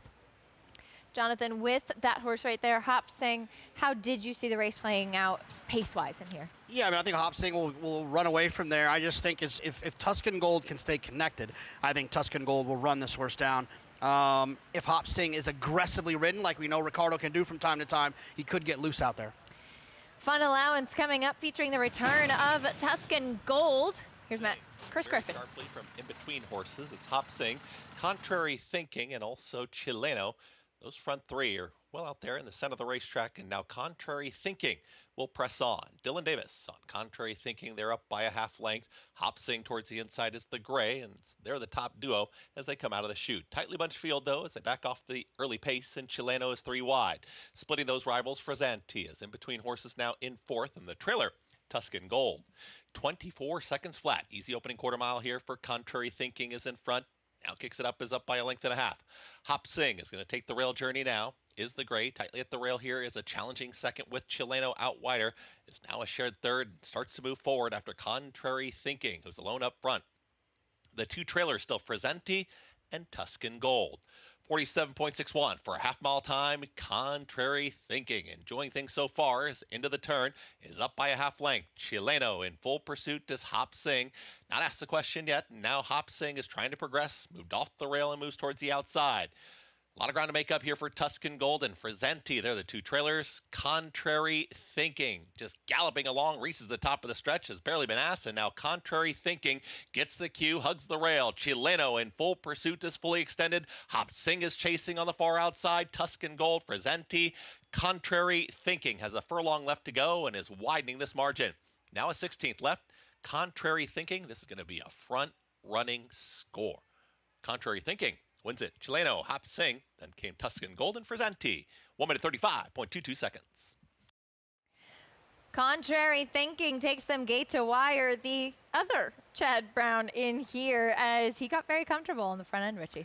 Yeah, at 9-1, and you could see the race broke. They running out of the chute. Everybody's looking at each other. Who wants it? Everybody's being polite. No, after you. No, you please, you go ahead. And Dylan Davis wasn't trying to make the lead here. He was looking around like who's going to go, and his horse took him to the lead. 24 seconds on a straightaway for these kind of horses. School was out. And Jonathan, it was a slow pace that he was able to set, but to a point that Maggie brought up, that it hasn't been the easiest to make up ground on the main track. There wasn't any movement really in this race. No, not at all. I mean, it's one of the advantages, I think, of having a couple of horses and even with multiple owners, you could tell one owner, look, I don't, you could tell Seth Klarovich or Klarman, I don't know if the 5 is the best horse, but we're going to send him away from there, put him on the lead and see if he gets comfortable and brave. You tell the other ownership, Tuscan Gold, we're going to take back, make one run, and see if they come back to him. We'll get an honest pace at least with the other horse. And then sometimes this situation happens where the horse just gets loose out there. I mean, that can happen. And we'll take a look at the start. It was a slow break for the number 1 Tuscan Gold from the inside, Richie. Yeah, I mean, he's a horse that lacks speed anyway. That inside post, you got a lot to look at on the inside. Some horses lose their focus a little bit. But look how everybody's spread out away from each other. You could see Dylan Davis got a hard hold of his horse, and they're all looking at each other like, all right, who wants it? I think anybody who showed initiative here was going to be able to make the lead. 9-1 winner with the number 5 Contrary Thinking as we go back to Maggie. Yeah, and with regards to the start, guys, it's almost like they put them in so quickly that I think it kind of caught some of the other horses off guard. That was a very un-Ricardo Santana-like ride because he could have gone with Hop Sing, who was on the inside, and taken advantage of the way that the track perceivably seemed to be playing. And he just kind of handed the race over to Dylan Davis and Contrary Thinking. So it's going to be interesting to watch these races go going forward, because that was one of the slower paces that we've seen. I mean, we saw horses going 22:45 in these mile races yesterday. So use this race, I think, as a benchmark going forward for future dirt races on the card today, Acacia. Something to keep an eye on. And Jonathan, as a handicapper, that's something you really have to do. You can't just be kind of hard and fast, sold to your opinion. You do have to adapt as the race day goes on. Oh my goodness! Of course, you have to. You have to be able to change on the fly, whether you see something going on with the racetrack, or you're tuning into Saratoga Live or America's Day at the Races, and you hear whichever one of you guys is reporting give a negative about a horse on the racetrack. You can't marry yourself to an idea in this game. It'll get you in trouble. The Winner's Circle Eden is brought to you by the Fasig-Tipton July Selected Horses of Racing Age sale to be held on July 8th in Lexington, Kentucky. Start considering your entries today. Contrary Thinking, the son of Into Mischief, gets the win, 21-20. Big Price Chileno, who's kind of in that chasing spot, checking in second, 5-6-3. And the one in that layoff runner, Tuscan Gold, settling for fourth in here. So something to keep an eye on as far as how that main track is playing and what the rest of the day will hold, especially if you're playing the pick six with that carryover, which does start next in race 4. We'll also go back to the Jersey Shore, Monmouth Park, coming up after this. We'll take a quick time out and be back shortly on America's Day at the Races.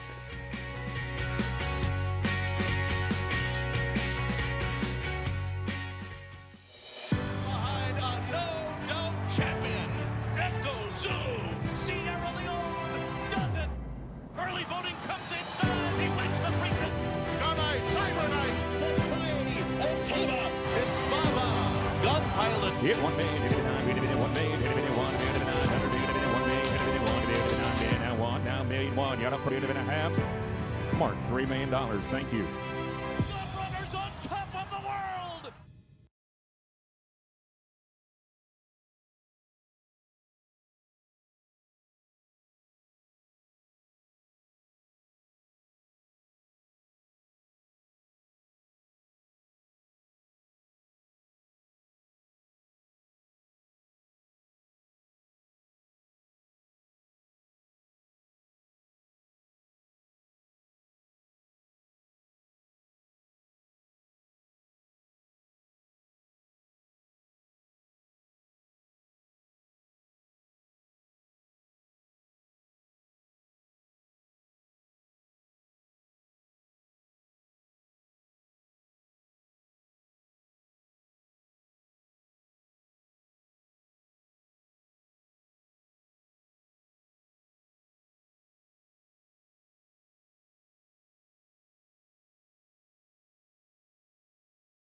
We're back on America's Day at the Races, brought to you in part by Naira Bets. You can bet any track, anywhere, anytime. Get started at nairabets.com today as we take a look at the iconic Monmouth Park Sandcastle.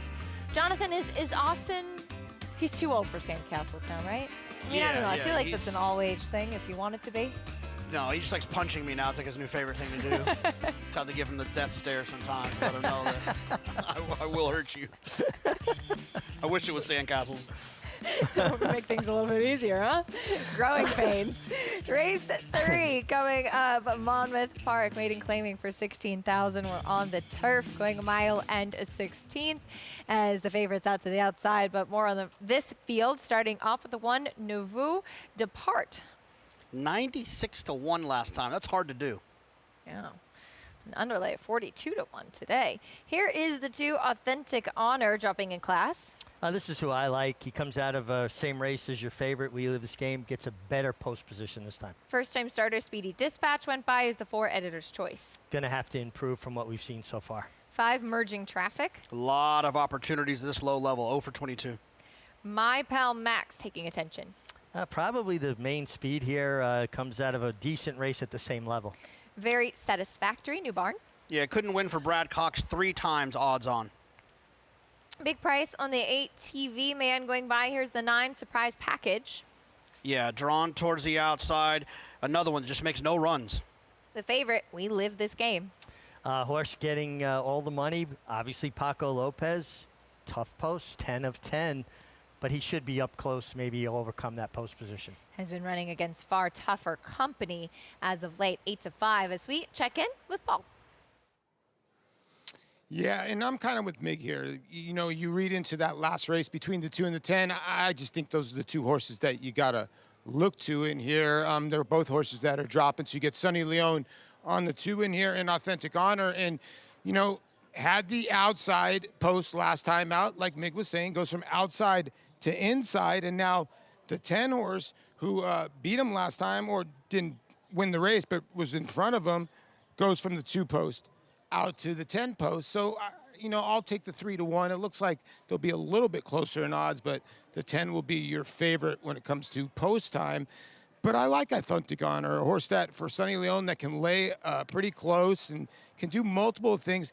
Seems like that he doesn't really like to seal the deal, but maybe for this maiden 16, he can get the job done. Now, the 6 is taking a lot of money. My pal Max, does this horse have the speed to go to the front end? Kind of did last time and opened up 2.5 lengths going 112 and couldn't seal the deal that day. So I don't understand where the money's going here at 5-1. I thought the 3 was an interesting horse. You know, Mike Deeney, Melissa Iorio, they're usually a very good team together. And most of the time they'll show speed. Now I know this was a cheap purchase, a $5,000 purchase by Kitten's Joy, but this is not a salty race. I thought it was between the 2 and the 10. And I thought the 3 was the other horse in here. And the 7 is getting a little bit of money because there's some back turf races to go to for Dan Ward. Dan Ward's been claiming horses and putting them on the turf here. He's been doing a pretty good job. And I think that's why the 7 is getting the money. But I'm all about the 2 in here, Acacia.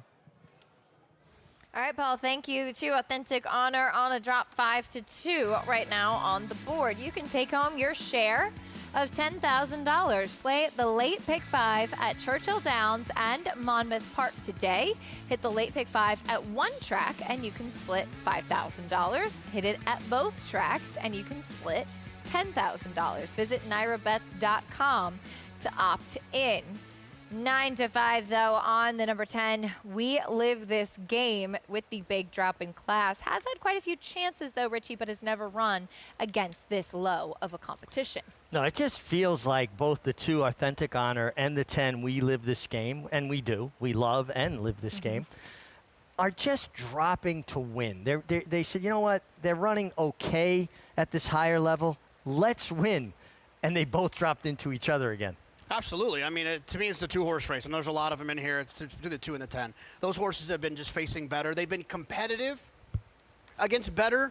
These other horses have been uncompetitive against worse. And so that to me it's a 2-horse race between the 2 and the 10. I think when the race is over, whichever one of those 2 horses works out the best trip will win. If the 2 gets a great trip, he'll win. The 10 gets a great trip, he'll win. I think the one thing, though, to keep in mind is not only are they trying to win, I think some of these connections are trying to part ways. Trading horses is expensive. You know, we're talking between $100 and $140 a day. So you add that up for how much they cost to train. Sometimes it's better to just not have them. Even if you lose money on what you paid for them, at least you stop paying for them. The upkeep, the and let someone else take that on. So I think the 2 and the 10 is I'm sure they'd love to win. I think it's more of a part ways thing.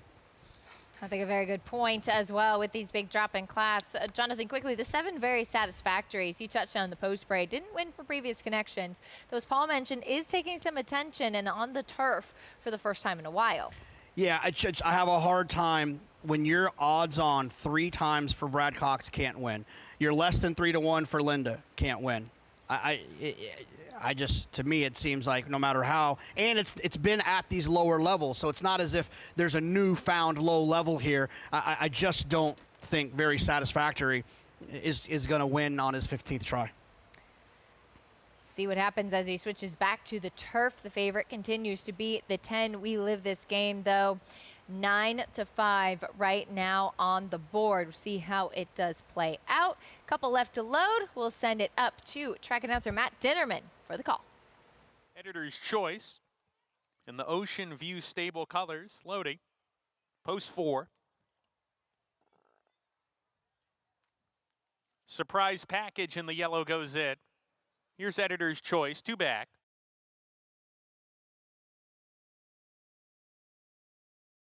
Merging Traffic, post position number 5. And to the outside post, We Live This Game. We're ready to go.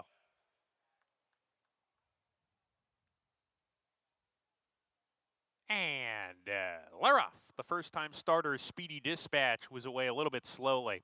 Authentic Honor to the lead with My Pal Max, who likes to be close to the pace, and there he is on the front end here as they come out of the chute. My Pal Max opens up 1.5 lengths early on Surprise Package, who takes second. A hard-held Editor's Choice is third. We Live This Game in a good position, fourth, going well in the early stages. Authentic Honor, Merging Traffic, they race as a pair. They're 3 clear of Nouveau Depart as they corner into the turn. Very Satisfactory. He's third last today as they're strung out. The 2 at the back of the field here early on are Nouveau Depart and TV Man Speedy Dispatch at the rear as well. So they approach the backstretch run. My Pal Max is carving out the fractions here. He's 2.5 on top with 5 furlongs to go. Surprise Package running in second. We Live This Game catches the eye.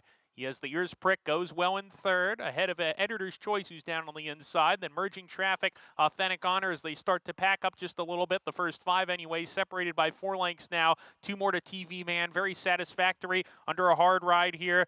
Nouveau Depart second to last. Speedy Dispatch is tailed off, and he's well behind, 20 lengths off the pace at least as they go into the far turn. My Pal Max around the far turn, still clear 1.5 lengths. Surprise Package within range. Editor's Choices come under a hard ride. We Live This Game encouraged to get going in the 3 path. Tries to move forward as they come off the turn. My Pal Max 2 lengths ahead as he goes for home on Surprise Package. We Live This Game 4 outside, needs to quicken. 1 furlong to go. My Pal Max keeps going. My Pal Max 2.5 clear. We Live This Game taking the second spot with Surprise Package. My Pal Max on top. My Pal Max takes him every step. My Pal Max over We Live This Game, Surprise Package, and fourth was Authentic Honor. My Pal Max, we talked about him being the main speed. He's able to hold on and take them every step of the way under Maddie Olver. Maddie rode this horse so well. She allowed this horse to get into a great rhythm, was loose on the lead, controlled the race. Pace makes the race. We saw it just now in a dirt race here at Aqueduct. And she stole the race, basically, Jonathan. Absolutely. Lightly raced, a horse that hadn't been, we like to say, hadn't been overly exposed, right? It hadn't had too many starts like some of these other ones and got an advantageous ride on the front end and got the job done. Very good. Big effort there as we head back over to the paddock in New York and take a look at the current favorite, Marsal. Fort trainer Michelle Giangulio, 6-5 on the board right now. More from the 4th Belmont at the Big A as we kick off the pick 6 after this.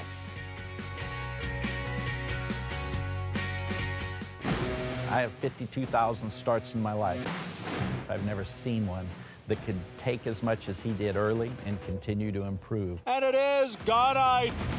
He's strong, he's attractive. And he's gonna win the hopeful. He's extremely smooth and fluid. Gunite is a tough customer here as they come on for the finish. How sound he is. Gunite got the jump. Consistent mentally, physically. He will defeat Elite Power in the Forgo. Complete package. You're never more here than when you're here. Here is more than just a horse race. Here is where you want to be. And here's the horse that's going to make it happen.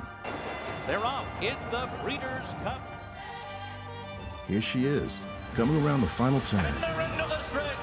Making sure that this year, you won't be anywhere else, but here. Introducing Peace and Justice, new to New York in 2025. A proven sire with over 200 wins, 16% wins per starts, and one of only 2 New York-based stallions to have a graded stakes winner at Saratoga in 2024. Now, with 3 different racing surfaces coming to New York, and with New York breds running for equal purses as open company, Peace and Justice is the sure choice for 2025. Peace and Justice, now standing at Irish Hill and Duchess View Stallions in New York. Racetrack Television Network brings you every race, from every track, on every screen, every day. With monthly packages starting as low as $5, RTN gives you great value and access to more live HD streaming and race replays than anyone. Visit RTN.tv today to sign up and watch on almost any device, including Roku and Amazon Fire. RTN has packages that start at $5 per month.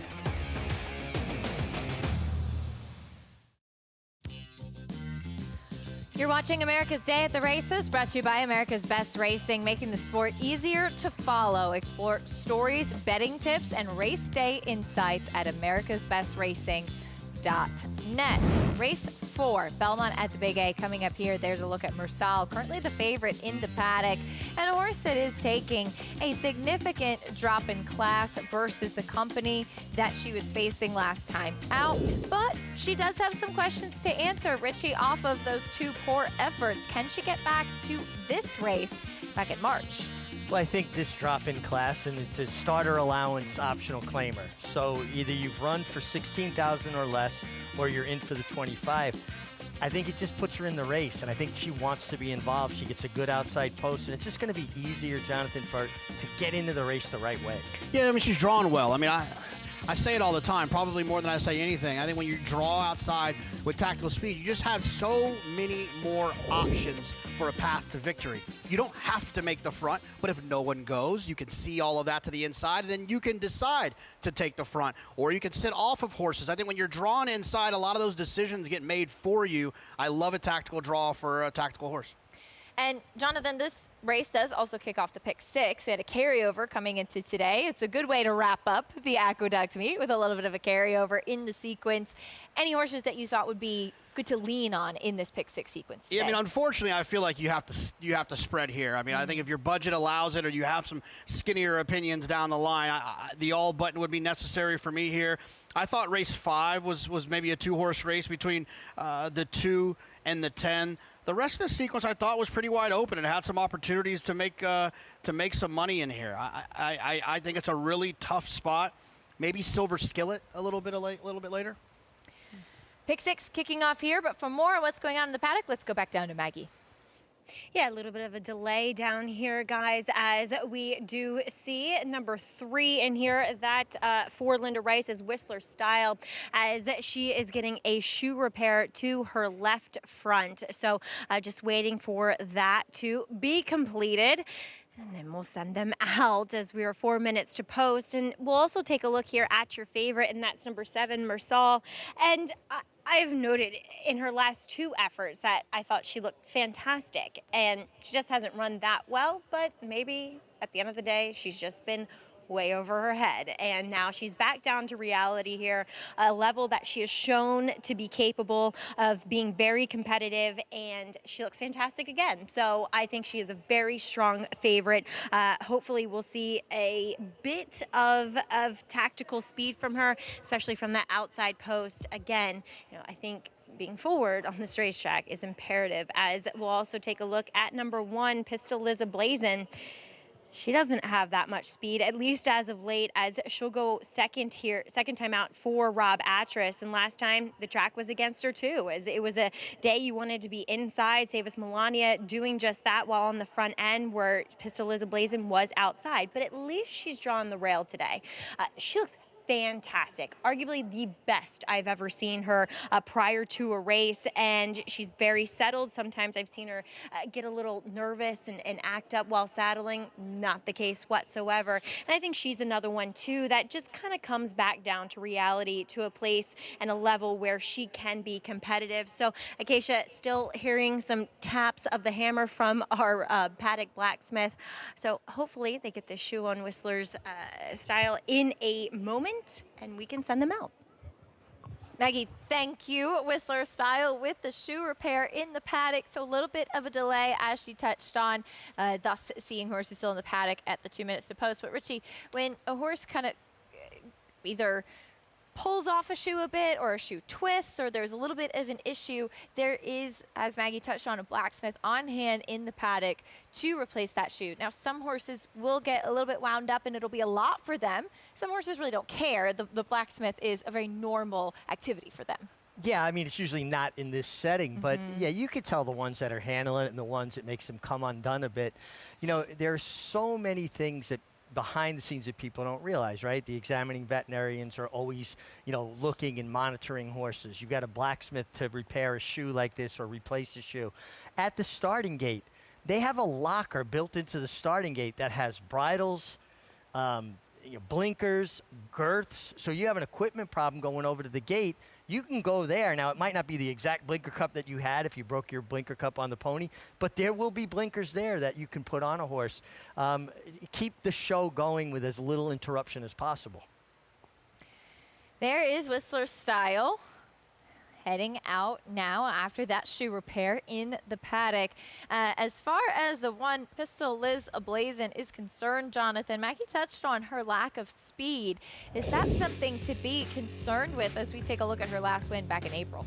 I mean, it's definitely something that you should take a look at. At 5-2, you should evaluate how do you think that's a fair price. The problem is that when you draw inside and you don't have a lot of speed, the path to victory is pretty small, right? You got to break well.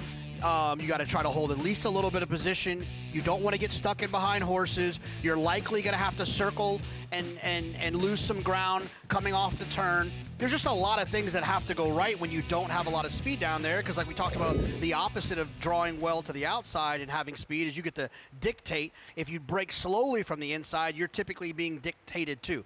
She can absolutely win. It's just things have to go her way.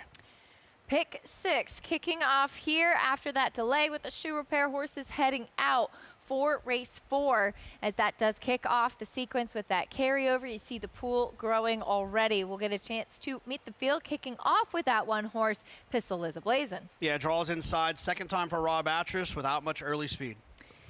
Here is It Takes Heart, a reclaim for Linda Rice. Yeah, forget about it, Racing Stables. I think she's got speed, and I like her. Linda's had this horse a couple times before, been popular at the claim box. Another for Linda Rice, Whistler Style. Yeah, another one that doesn't have a lot of early speed, but there's an opportunity to improve, switching to Linda's barn. Stepping up in class, there is the 4 Luna Moth. Should be forward as well, and it seems like Christopher Elliott gets a little bit more speed out of horses and allows them to use it. And the 7, your favorite, Marcel, to the outside. Source just projects to get a great trip with Kendrick on the outside. Should pop away from there. And I think if you're watching the race, you'll see Kendrick looking over to his left and then making a decision whether or not he wants to go on and take the lead, or unless he's going to let someone else go and sit off of them.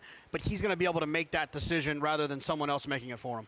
Whistler Style getting a spirited warm-up from Jose Lascano. Seems all well and dandy after that shoe repair back in the paddock. This is a horse that Linda Rice claimed last time out and immediately jumps up in class off the back of a win. Yeah, and it doesn't look like any worse for the wear for that shoe repair. But does her style aid her particularly? Like Maggie has astutely pointed out, the track is definitely slanted towards horses that are forward, and she doesn't have speed. No, but the one thing I will say is that when you have a trainer change, sometimes the style can be adjusted to a certain extent. I'm not saying that this horse is going to move to Linda's barn and suddenly she's going to find herself on the lead, but maybe she's going to be a little bit closer. Just different training, different exercise riders, all of that can kind of make some adjustments.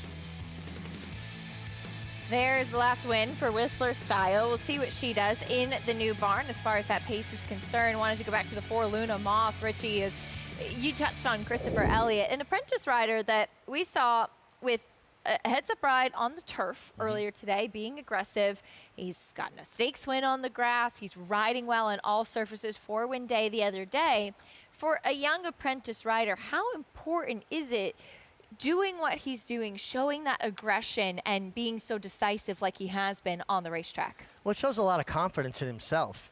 He's not kind of looking around and just following the other guys. He's saying, no, I'm going to control my future. This is what I'm going to do and how I'm going to do it. And you have to have a certain mental resilience to do that as an apprentice, particularly in a deep, talented jockey county of guys that are older than you. Certainly one that has improved and riding very, very well right now. His horses warming up on the track. Let's go back to Maggie. Yeah, taking a look at the 2-4 Linda Rice, Acacia, and that includes a horse who I think is very dangerous as she'll step up in class. So off of the 10K claim last time out in number 2, It Takes Heart. And as you guys pointed out, Linda has had her in the barn several times before. And sometimes you just know when you see trainers reclaim these horses, those trainers just know what to do with these horses. And I have seen her not moving particularly well behind. Today, that's not the case. She's moving well, she's free, she looks very comfortable, and I think at this mile distance, she is capable of using a lethal weapon on this racetrack, and that's her speed. So she's very dangerous, I think, despite, facing a crew of better horses than what she beat by 6 last time out. Now, you watch Whistler Style getting that very aggressive warm-up. This mare constantly blows the brake. So Jose Loscano doing everything he possibly can to make her brake alertly today. I don't think you're changing a horse when they're 8 years old and have been doing this for, at most 6 years now. She looks good, of course, with that laid back demeanor. Having her shoe repaired in the paddock was no problem at all. But, back to you guys' point, some horses, they have to be sedated to get shoes on. So losing a shoe, and even a glue-on shoe in particular, in the paddock can be extremely detrimental, but it wasn't in this case. That's good news. Maggie, thank you. Quickly, Richie, you're taking the 2? I am. I'm taking the 2. It Takes Heart. I want to see Dylan Davis put her on the lead and hope the track helps usher her along. Top pick for you, JK? 7. Nice, comfortable outside draw. Pick 6, kicking off here. Good luck if you're playing with that carryover. Great time to get involved. Race 4, Belmont at the Big A. Here's Chris Griffin. Marcel goes in. All set.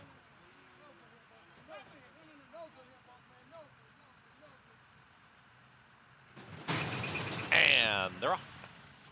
Marcel from the outside breaks well. So does It Takes Heart. Wants to be in the mix. They're going to be 1-2. It Takes Heart and Marcel. They go at it. Pace duel on the front end now emerges. They are quickly up by 4, 5 widening lengths, neither giving an inch. They want to be on the front end, and that pace duel moves to the backstretch, and It Takes Heart. Dylan Davis battling there with Marcel. These two are still tearing away, and they're 6 in front, and they went 22.63 for that opening quarter mile. Luna Moth is well settled right there in third. For Christopher Elliott is in front of Whistler Style. Very strong outfield with the hot tempo. The one at the back, it's going to be far back. Pistol is ablazing. The battle continues up front. It Takes Heart and Marcel. Marcel trying to catch a breather. Is stalking now. 45.20 for a half-mile time. As a pair, Whistler Style and Luna Moth are trying to cut in on those leaders, and here they come. Whistler Style to the inside and Luna Moth. It Takes Heart is trying to dispatch up Marcel, and Pistol is ablazing. Still has about 9 lengths to make up. It Takes Heart has put away Marcel for now, but here comes Whistler Style, chooses the path to the inside. Luna Moth goes to the outside. They just passed Marcel. They've got It Takes Heart in sight, and here comes Luna Moth down the center of the racetrack. Whistler Style still battling on It Takes Heart. Pistol is ablazing, has a lot of ground to make up, but is starting to pick up a lot of momentum. The leader is Luna Moth. Luna Moth is trying to kick away. Whistler Style, It Takes Heart still battles on. Luna Moth got the right trip, and Luna Moth gets the victory. Luna Moth wins it over Whistler Style. It Takes Heart will hold third over Pistol, Liz Ablazin, in 1 minute 37.20 seconds. Luna Moth, for the first time in a long time, we'll see the winner's circle today. She got a nice setup this afternoon. What a setup. And I'm still convinced that the track is tilted towards speed horses because It Takes Heart took all the heat from Marcel, put her away, and nearly held on for the place. But you could see midway through the race, Acacia, Luna Moth was in the perfect spot. Nice, patient ride from Christopher Elliott and got the first run. Put the 3-horse Whistler Style in a bit tight here, but that was very good race riding, very heads-up kind of ride. And Jonathan, by contrast, going a mile with this quality horses versus what we saw in race 3, the winner of race 3 wired the field going 24 and change in the opening quarter. They went 22 and 3 early in this race. Yeah, a lesser level, going a little bit faster. You'd like to think that would lead to horses coming from off the pace. It's exactly what we saw. Luna Moth, Whistler Style, they were in that second group that was pretty far back with the 2 and the 7 obviously hooking up. But to your point, it takes heart. Did run well. To be able to stay involved there, I think horses like It Takes Heart are the best types to bet out of a race like this, where it'll look a little dirty, there's a third there, but if this horse can find a more comfortable lead, a more comfortable pace scenario up at Saratoga, you're going to get an okay price at a horse who just ran third, but it was the way this horse ran third I think you want to keep an eye on. Very good point, and one to watch, and sometimes that's one of the most important handicapping angles as well, horses to watch next time out. But it was the 4 Luna Moth with the win, Christopher Elliott in the saddle. Prices when we come back.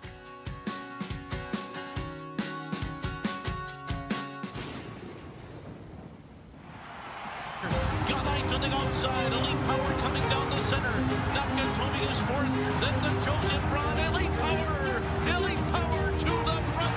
At the 60th pole, Galite is second, but Elite Power does it again in the Breeders' Cup Sprint. These particular horses, Elite Power, I feel like these are horses we want to see in the breeding shed if we want to develop the thoroughbred breed. The power of Juddmonte.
We're back on America's Day at the races, brought to you in part by Hill & Dale at Alapa, as we take a look at what just took place in race number 4.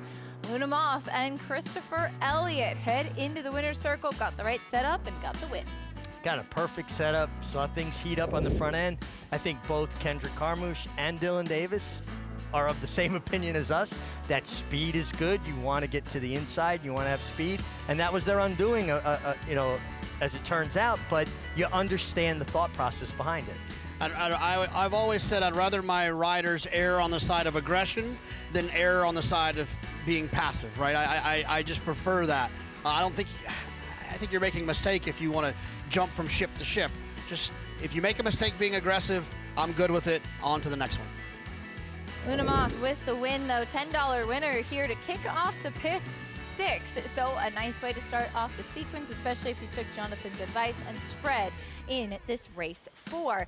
We're back on the turf for race number 5, a mile and a 16th on the outer. This is a high-priced maiden claiming. 100,000 is the claiming tag as we take a look at this group of maidens.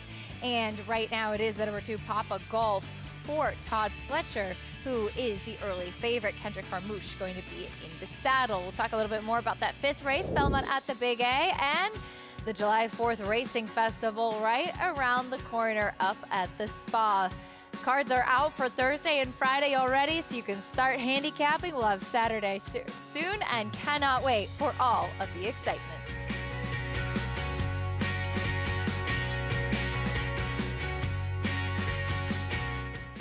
Bucaro, any day. Book 'em, Dano. Prince of Monaco in between. It's going to get very close. Book 'em, Dano. Any track. 결승선 끝까지 사전 사승. 최고의 꿈, 최고의 꿈, 최고의 꿈. Any surface. And it's Queen Maxima in a one-horse race. She is absolutely brilliant. Queen Maxima. Bucaro, a leading sire of stakes winners on every surface from coast to coast and around the globe. Standing in New York at Iron Horse Stallions. It all comes down to this. Good afternoon, ladies and gentlemen. The moment that defines the year. When the world's most influential buyers gather. And every decision, every bid, every opportunity shapes the future. At a marketplace that brings the thoroughbred world together. And where futures are forged. Because every moment matters. At the World's Yearling Sale, Keeneland, September.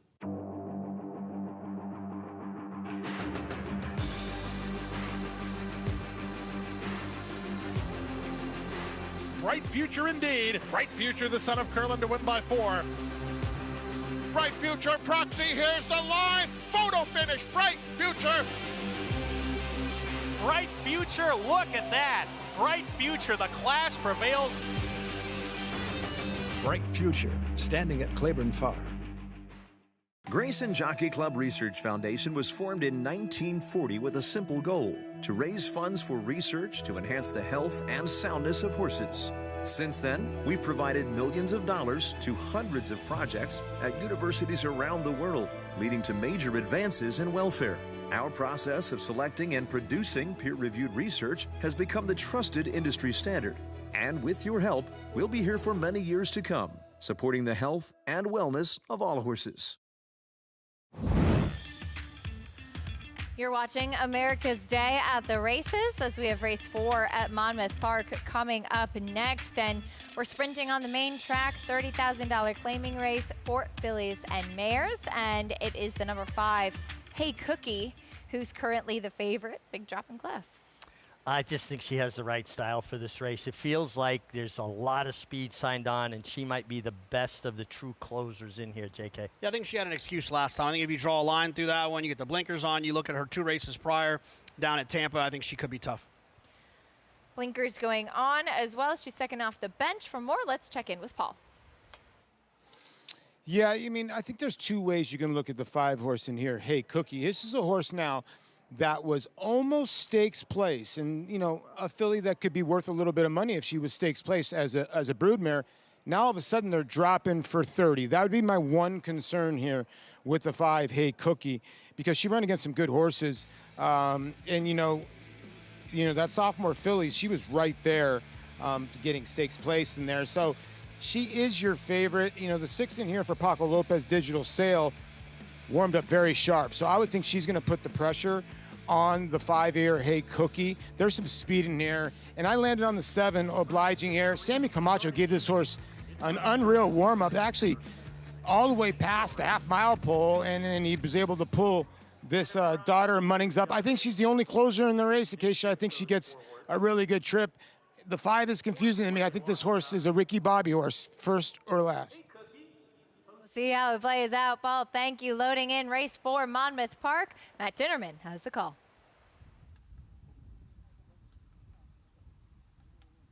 And to the outside post, Obliging to round out the group. Here's Obliging, Sammy Camacho.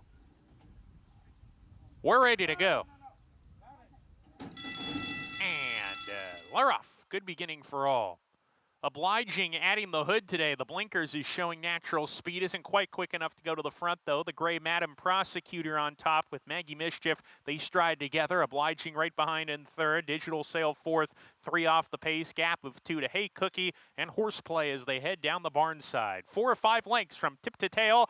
And on the inside, it's Madam Prosecutor, neck in front of Maggie Mischief, who is hounding hard. Gap of 2.5 now. They've opened up on Obliging, who's into third. Digital Sail under pressure with 3 furlongs to go. Hey Cookie begins a rally, takes the 4th position, comes after the top 3 as they round the far turn. Horseplay has dropped out of it as they approach the quarter pole here. Back on the lead, Madame Prosecutor's done, gives way. Maggie Mischief on top, but here's Obliging. Here's Hey Cookie in the 3 path at the top of the stretch. Maggie Mischief off the turn, but Hey Cookie is coming with a full head of steam here, and Hey Cookie goes right to the lead with 1 furlong remaining. Obliging claiming second. Maggie Mischief, after the fast pace, it's taken its toll. It's back in third, trying to hold on in that position, but Hey Cookie is drawing away, and Hey Cookie scores by 5, going away. Obliging second. Horseplay from far out of it rallies for the trifecta spot to complete that wager, and Maggie Mischief was 4th across the finish. Hey Cookie on the drop in class. Maybe she's first or last, but today she was first, and a pretty comfortable first at that. Very comfortable. You could identify midway through the race. She was traveling well under a very confident Sonny Leone. He turned her loose, and a very logical result because you had the 2 confirmed closers run 1-2, and there was a lot of speed on. Hey Cookie with the win, but coming up when we're back, it'll be part of the July 4th Racing Festival to take place up at Saratoga and begins Thursday, Jonathan. This weekend, technically part still of what would be the traditional Belmont Park Spring Summer Meet, of course, with Belmont Park under construction. It really didn't work to hold this July 4th weekend at Aqueduct last year. So it'll be a lot of fun for us and for the fans to see all this that we have to look forward to at the spot. Yeah, I mean, look at all those great races. And, you know, I don't think I'm spoiling anything by saying that Saratoga is more crowd friendly. And now we're going to have these great races with a great crowd at a great racetrack. It all seems to make a ton of sense. And when Belmont's finished, the world will be normal again, and we'll be back downstate for the July 4th weekend stakes. So is this called the Belmont at Saratoga meet? I think kidding. so. But you know what? At 4th of July, we'll all finish, and we'll all hustle out to Saratoga Lake to watch fireworks. I know. Yeah. Apparently they have a really good fireworks show there. Field for the Grade 1 Belmont Derby, 3-year-olds on the grass, and taking a look as this will go on Friday. Here is the field, and we'll take a look at the 2 coming out of the American Turf in Test Score and New Century. As Test Score for Promotion, a horse that has been very talented. We will not see them face Zulu Kingdom again. He's going to run a bit shorter in distance in the Manila instead. I've always been a huge fan of New Century after winning up at Woodbine, and a horse for Qatar Racing that has always just kind of been in the mix. He's a talented runner. I think the more ground for him is not going to be a problem at all. Look at the way he's finishing here. I think New Century is going to be very, very interesting next week. Yeah, a horse that can kind of flourish with a little bit of extra ground to extend that stride. Yeah, I mean, he was finishing best of all last time, and now he gets a little bit further to negotiate, and not as bulky a field either. Absolutely. And you also have Tank, who will add some speed to the party, the Florida bred, down on the inside as well. Horses in the paddock, though, for the 5th race today, Belmont at the Big A. And we see right now Blast Furnace getting the tack on, but this on the turf, high price maiden claiming. Let's head down, check in with Maggie for a paddock report. Thanks, Acacia. It feels like most of the money gravitating to the horses who have that proven turf experience, but I'm going to check in with some question mark horses, and we'll begin with Blast Furnace, who I actually really like here in this spot because, I don't know, it just feels as though, you know, if you want to take a Chad Brown horse that's trying the turf for the first time, that hasn't been able to get the job done on the dirt, okay, fine. And it feels like the Todd Pletcher horse, Papa Golf. He's had his chances. So Blast Furnace, I know he's had his chances too, but this is his 3rd start off the layoff for Kerry Bryan, and he's only been on the turf 3 prior times, and those were all sprint races. This is by far the most fit that he has appeared prior to a start. And furthermore, he's quite a big horse. Obviously, he's 4, so he should have some size to him now. But it lends itself well to this stretch out in distance. And furthermore, he projects to be forward, and I'll take that with a more inside post position too. He's not overly aggressive here in the paddock. He's rather laid back, which I think bodes well too for him trying this longer distance for the first time. Moving on to those horses who are trying the turf for the first time. That's number 4, Weekends and Whiskey, the other Todd Pletcher horse in here. Now, they paid a lot of money for this Son of Justify. The dam, she won on the turf. 2 of the 3 siblings to try it have won on it, including Stakes Place Dreamer's Disease, who, and looking at this guy, he might be able to handle it, but what I don't like is actually his workout coming in here for Todd Pletcher up on the Oklahoma turf training track. He was with a 2-year-old by the name Epic Desire, and while Weekends and Whiskey moved well over the surface, he got passed at the wire and on the gallop out, really offering no response while being urged in the face of that 2-year-old that he was working with. So we'll see how he does. He might just not be as good as what they thought, but then again, he took money in that debut and showed some speed going the 6 furlong. So we'll see what he does here. I wish he looked a little stronger overall, as he does also come off a little bit of a layoff, but I do think the surface change should help him. The 2 Chad Brown horses include number 8, Hedge the Risk. He comes off of a near year layoff, and weirdly, he's the one with a little less pedigree, but he's the one that looks as though he should handle the turf. A little bit more of a slighter frame, flatter hoof to him, angular hind end too. He looks fit coming in here, and honestly, he does look more like a turf horse, whereas number 10, Commander of Truth, who has run some of the faster races on the dirt, looks like a dirt horse, though there's some pedigree to discuss. He's very upright in those pasterns, very short pastern too, small cuppy foot, and just more of a dirt body frame. So we'll see how he performs with this surface change. Acacia? Some questions to answer here. Maggie, thank you. Commander of Truth, as this is a horse who will try the turf for the first time, like Chad's other horse, as Maggie touched on, but it is a big question mark because they've already kind of been exposed already. First, we'll meet the rest of the field, beginning with the 2, your favorite, Papa Golf. Yeah, coming off a nice effort at Gulfstream Park in April, and you get Kendrick Carmouche. 9 to 5 right now. Here's Ratico. Yeah, right there knocking on the door to a certain extent. Gets a maiden special weight. Maybe the drop will help. 7 to 2 right now, as this one faces a little bit softer. There is the 4, Weekends and Whiskey, first time on the grass. This horse's dam was much better on turf, and the horse has a work over the Saratoga turf course, so it gave Todd Pletcher an opportunity to see if he handled it. Last, Furnace got some high marks from Maggie as far as the surface switch. Yeah, getting a chance to try to go a little bit longer. This horse has done a bunch of turf sprints. 3. Off the big layoff, there's the 6, Go Long. Yeah, showed speed and stopped when a big price on debut. We get some makeover, gelding, Lasix. That's what we used to say when we were playing touch football in the street. Just go long. Laird of Magnolia, big price on the 7. Yeah, ran okay last time, but I thought the horse got a pretty big setup that day at a huge price. Hedge the Risk, tough to stay on the racetrack, and now a surface switch as well. Yeah, this is a horse that I don't see pedigree screaming turf, but we've seen Chad Brown make this move and be successful a lot. And there is the 10, Commander of Truth, another one trying the turf for the first time. Well, this is one that the pedigree says turf and could be much better on that surface. Has to overcome that outside post, Jonathan. They have an ongoing debate as to whether they prefer outside or inside posts. Here is the horse with the rail, the 2, Papa Golf. He ran for $75,000 2 starts back, finishing 2nd, was eventually disqualified, though, for drifting, and the blinkers come immediately off after that effort. Yeah, you know, sometimes blinkers have the opposite effect of what they're supposed to, right? Getting a horse's focus. It's almost like horses try to see around that blinker cup. They don't want their vision impaired or, you know, their peripheral vision impaired. And Todd Pletcher made no bones about taking them off immediately. And Jonathan, we're looking at the last out race in April against Maiden Specialweight Company at Gulfstream, where he finishes 3rd.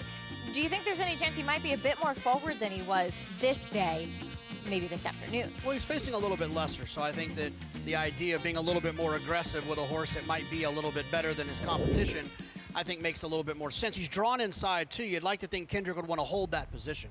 Kendrick's one of those guys that will get his position moving forward. So instead of just trying to settle out of there, maybe send him just, let him run away from there a little bit. And then when you find a comfortable spot, then try to sit chilly and save something for the stretch. Horses warming up on the track. For more, let's go back to Maggie. And look, guys, the two horses that are taking the bulk of the play, Papa Golf and Retico, they look fabulous, but their chances are starting to add up. So, questioning whether they're really those winning types that possess that killer instinct. And I know, just from being closer to Retico than some of these other horses, he doesn't do himself any favors. He's a tough horse to ride because you put him on the lead, well, then he waits on horses and he lets everybody pass him. Then you put him behind horses and he gets ranked. So anyway, we'll see if Johnny can finally figure him out. But a long shot in here. Go Long.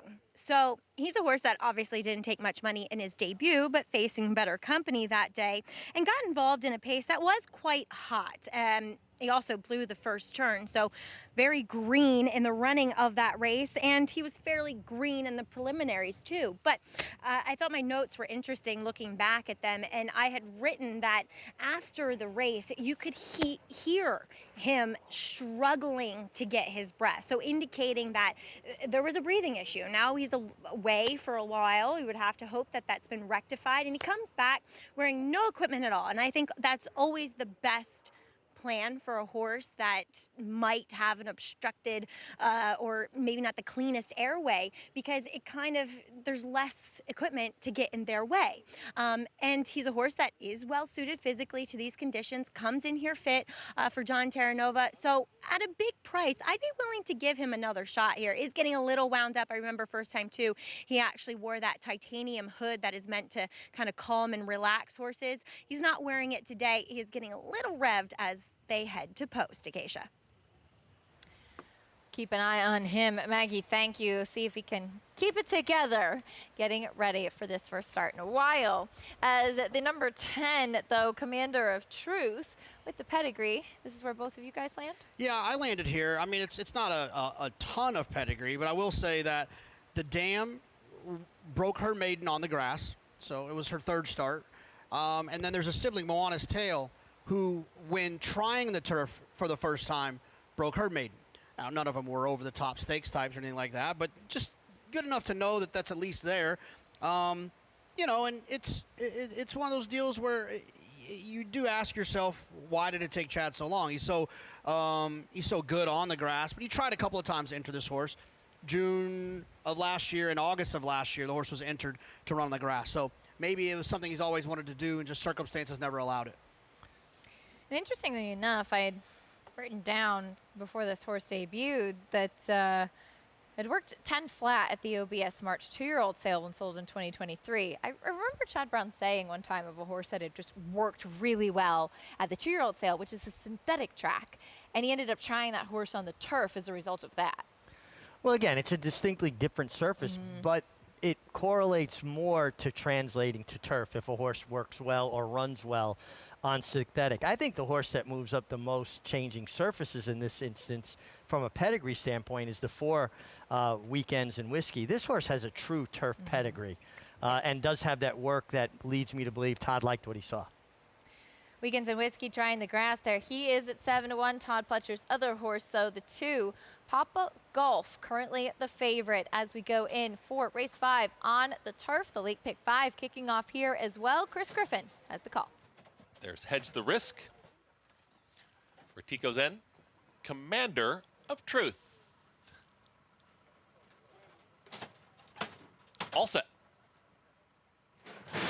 And they're off. Papa Golf shoots right out of the gate, right to the front.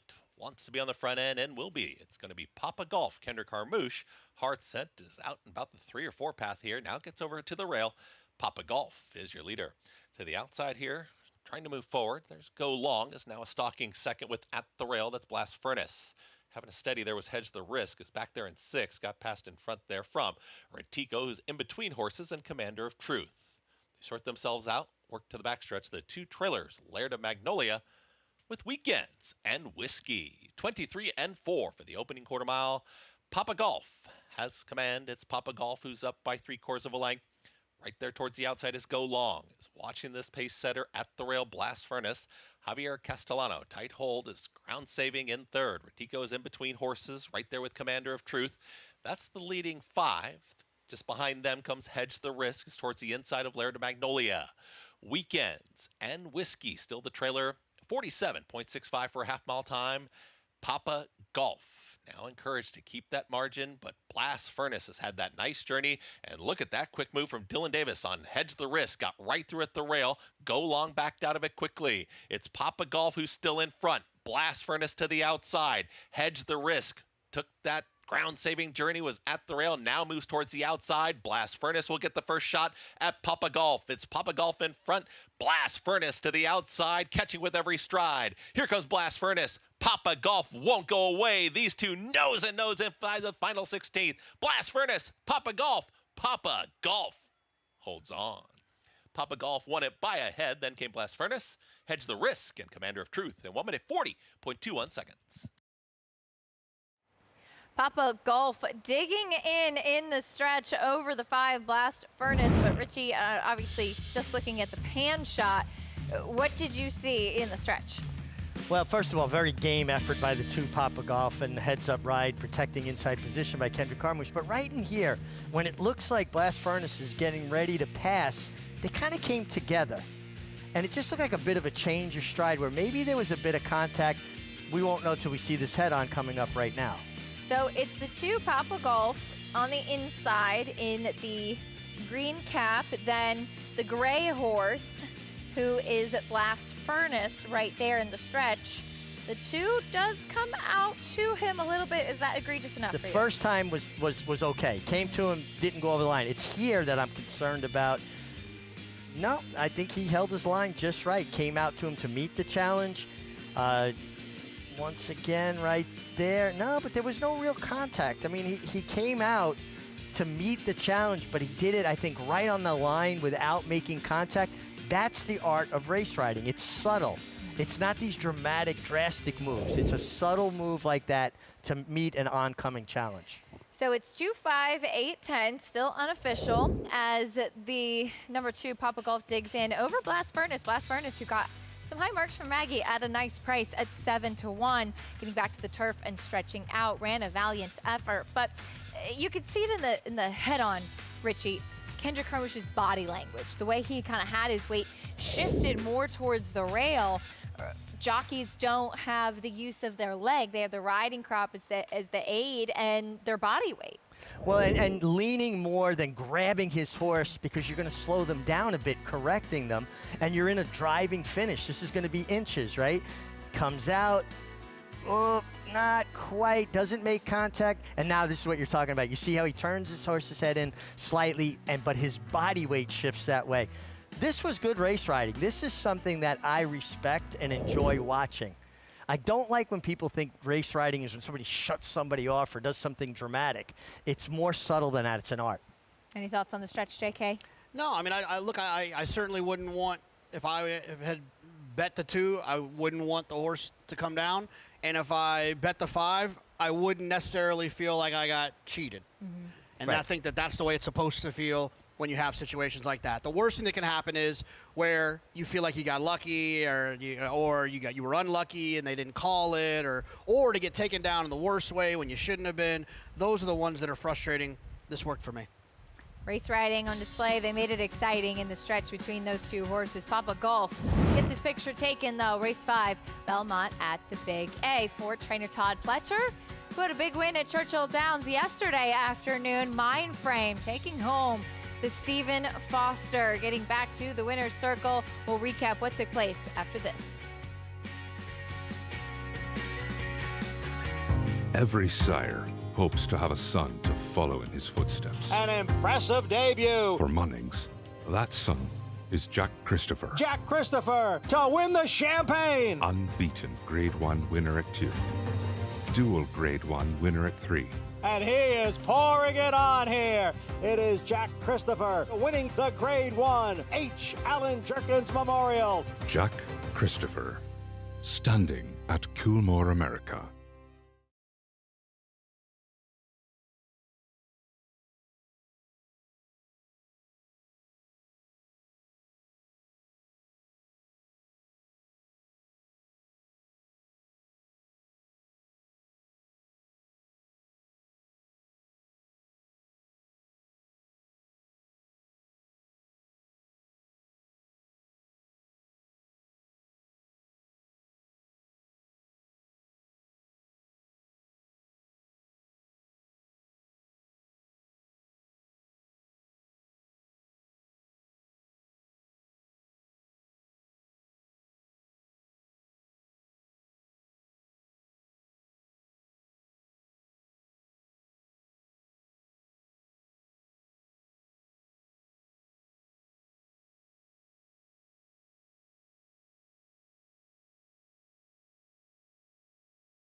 We're back on America's Day at the Races, brought to you in part by Gainesway. Power, passion, performance. As we owe you some prices from race 5, Belmont at the Big A. Papa Golf digging in. Some race riding, a good performance, $5.80 winner. Yeah, Papa Golf got the right ride from Kendrick, protected inside position, put this horse on the lead, met the challenge from Blast Furnace. Great call by Maggie, identifying this horse was sitting on a big one. Hedge the Risk ran a good race, ducking down to the inside and finished with some interest. Yeah, Jonathan, Hedge the Risk, one to watch. He got shuffled back early, was very headstrong, and actually ran on for third. Yeah, I mean, a lot of the times when I'm watching races, it's obviously watching to see if I made a wager on that one. But it's also what can you pick up that can maybe help down the line. I agree with you. I think it's a horse you would keep an eye on. We have race 6 coming up next. New York bred allowance on the main track. But yesterday over at Churchill Downs, a lot of eyes on the Stephen Foster because he had some really big names in there, namely Mindframe and Sierra Leone. Mystic Dan, Kentucky Derby winner of last year, in that race as well. But this day was Mindframe's day to shine, JK. Absolutely. You'd like to think our friends at Claiborne Farm are probably pretty excited about this performance. Mindframe's going to be standing there. We always knew he had a lot of talent, and it was all about him putting it together. And when he was a 3-year-old, he had a couple of instances where he didn't. The 3 times he's run this year, he's put it together. And against a very good group, Sierra Leone, his style is his worst enemy. It just always seems to get in the way. But I think he's a horse you want moving forward as well. I think Mindframe's speed makes him dangerous. He puts himself in the right spot. I don't know, Sierra Leone, he runs and stops and starts for me. He made that bold middle move because of lack of pace, almost kind of idled with horses and then finished again with interest. I wish he would just put one continuous run together, and I would feel like he was more genuine then. He obviously has a lot of ability, but I feel like he gets married to horses. He runs to a group and I'll hang out with you guys for a while, and now I'll go after him. I just wish he would drop his head and put that run together. See what the future holds for both those horses. Hopefully we get a chance to see them rematch up in Saratoga and potentially see another new shooter in the older horse division locked, trying to get back on track in the Suburban. The talent's in there. Let's see if he can do it on the racetrack yet again. We'll preview that when we come back on America's Day at the races. At the Keeneland September yearling sale, the premier thoroughbred auction venue in the world, Mandy Pope of Whisper Hill Farm signed the ticket on the $5 million sale topper by Curlin, bred by Stone Street Thoroughbred Holdings. He was one of $5 million plus yearlings by Curlin to sell. No fewer than 55 of his yearlings fell to the auction gavel, averaging nearly $600,000, making Curlin the #1 sire of yearlings in 2024. Curlin, the classic sire. Horse racing? Check. Weekly promotions? Got 'em. Huge payouts? You bet. With Naira Bets. Download the app today and bet on any track, anywhere, anytime with live HD horse races, betting tips and tutorials, expert picks, and more. You bet with Naira Bets. Join now for a new member bonus at NairaBets.com. The Factor, a perennial leading sire of winners. His progeny include Grade 1 winners Sistron and noted and quoted Grade 2 winner Charmaine's Mia and millionaires Bound for Nowhere and Factor This, a top 10 sire of winners since 2019. With dozens of six-figure yearling sales, he's a proven sire on the track and in the sales ring. The Factor, standing at Lane's End. Join us at Saratoga Racecourse for the 5th annual New York Thoroughbred Aftercare Day. This special live race day celebrates retired racehorses and fun for the whole family. Free with paid admission on Thursday, July 17th. RaceLens is the most in-depth product in horse racing, with unique features found nowhere else. True odds, predictive analysis, and pace projection. RaceLens. It will change the way you follow horse racing and take your game to the next level. We're back on America's Day at the races. Race 5, Monmouth Park, coming up next. We're sprinting on the turf, first level allowance for fillies and mares. Right now it is the number 6, Wildly Speedy, who's currently the favorite, lightly raced. Let's check in with Paula Duca. Yeah, she's a 3-year-old filly in here that comes out a really good race, Acacia, and got beat by Rosie Cheeks, a horse that Chad Brown brought off the layoff, won, and then came back and won again. And Rosie Cheeks kind of came up the rail on her and kind of surprised her on that day, but she also came back to win. So the 6 is the horse to beat in here, Wildly Speedy. I kind of landed on the 3 times here. I didn't love the trip that the 3 got last time out. You get Sammy Camacho aboard. This horse has shown some pace, or at least to be up close a little bit, and I like that turf effort. 2 back, and you're getting 5-1 right now. And I thought the other horse in here was the 8, Definite Diva. Axel Concepcion's been riding this turf course impeccable, and you're getting a good price on this this mare by Constitution. Listen, Kelly Breen's horses, he usually goes to Paco, but you know, Paco lands here on the heavy favorite.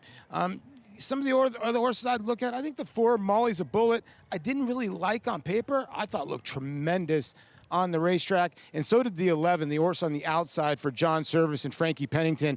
That horse is a sneaky horse drawn in. I thought those 2 horses looked very well on the racetrack. I just think they need to step up a little bit. Paul, thank you. We'll see how it does play out. Even money on Wildly Speedy, a horse that has been pretty speedy thus far, Richie. Only 2 starts, but 2 good starts. Yeah, and she does have speed. I think she's going to have some speed to deal with, particularly with the 9, True Spun, who potentially could play out to be the speed of the speed here. And how well will Wildly Speedy, who has shown a lot of ability in her 2 starts, handle that kind of pressure? And, of course, Wildly Speedy ran second behind Rosie Cheeks last time out, who we saw come back and win a stake at Monmouth last week. So a horse that's in very good form as well. Do you give a look to anybody else, potentially a closer that might sit any sort of trip? I mean, you know, it's funny. That's how I handicap Acacia. Like, I still handicap like a jockey, less like a bettor. And how is this race going to shape up? Well, I do think there's a lot of speed signed on. So I'm looking for a closer. And I actually think the 3 times is the horse that I would, if I was looking for someone to pick up the speed, that's who I would go to. And it looked like we saw Christian Mirage getting a leg back up aboard the 2 sing-along. Kayla, I believe, was just a saddle adjustment behind the gate, so he's back aboard that one. Another one who should show some early speed in here. Yeah, she also has some speed, and you get an apprentice rider. But there are a lot of Mirages around. There are a lot of them. Yeah. Of course, we love the family. Rajiv worked with us last year, and he's riding well down in Florida now. 4 to 5 on the number 6, Wildly Speedy. Race 5, sprinting on the turf. Matt Dinnerman has the call, live, Monmouth Park. 3 times walk you get.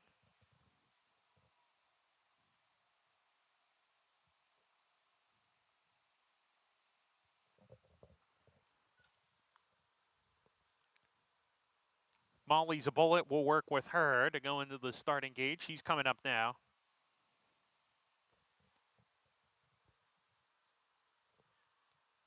Wildly Speedy. Rizadita joining in the gate. Now 2 back. Wildly Speedy. She's it. And Mischief Maxi to the outside. We're ready to go. And Laroff.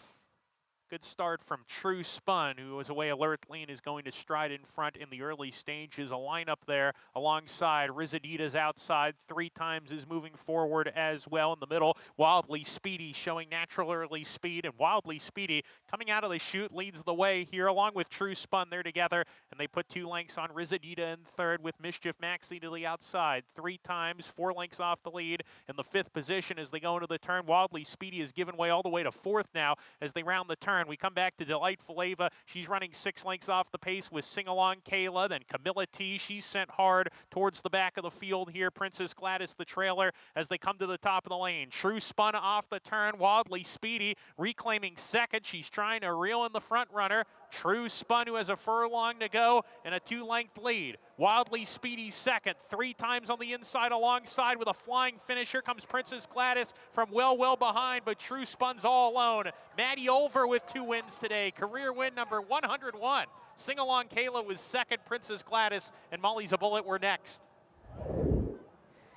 Maddie Olver with her 2nd win today. A little bit of drifting, a bit erratic with the number 9 True Spun, but she does hold on to get the victory. Now, she was well clear. You're allowed to take any portion of the race course as long as you're clear of other horses. She did the right thing. She allowed this filly to use her speed, and Maddie should be very proud of herself. She's put together a nice career for herself, over 100 wins now. And I know how hard she works at it, so good for her. I'm very, very proud of her myself. Absolutely, and I completely echo that too. And how about Christian Mirage with the number 2 Sing-Along Kayla checking in 2nd as closing. Coming up, though, we have to look forward to the Suburban Friday, July 4th at Saratoga for the older horses, going up at the Spa, 1.25 miles. And a lot of eyes going to be on Locked Richie, a horse that's stretching back out to the distance, at which he won the Grade 1 Santa Anita Handicap with a dazzling performance. But then he came back and really disappointed in that Ali Sheba. Yeah, listen, if he runs his Santa Anita Handicap, he is a bear. This was a tremendous performance. You know, you got to ask yourself, was it a race course that he just really took to? He had a great affinity for. I mean, his Breeders' Cup Juvenile was okay behind Fierceness as the favorite. And this is the same ownership group, Eclipse Thoroughbreds and Partners, that brought you journalism. And Locked is a very good older horse by Gunrunner. Maybe he was just flat off of that big effort. Todd Pletcher saying he thought maybe he bounced a little bit in that Ali Sheba. Not the best performance from him, but we know that there is a world of talent in there.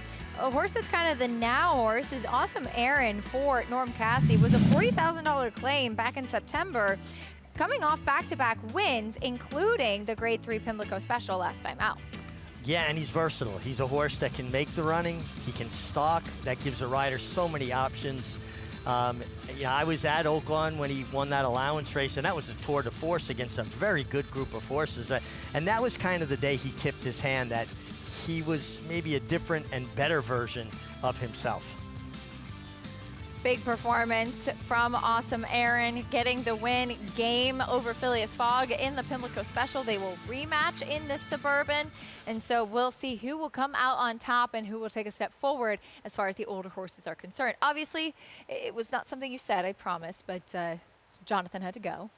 I think he had a train to catch. He's no longer with us. Yes. No, but we'll see him in Saratoga. We'll join up with him in a few days up north. That's right. Okay. So Richie and I sticking around along with Maggie and Paul. Do note in the 5th at Monmouth there is an inquiry taking place. So not official yet, race 5, Monmouth Park. Horses in the paddock though, race 6, Belmont at the Big A.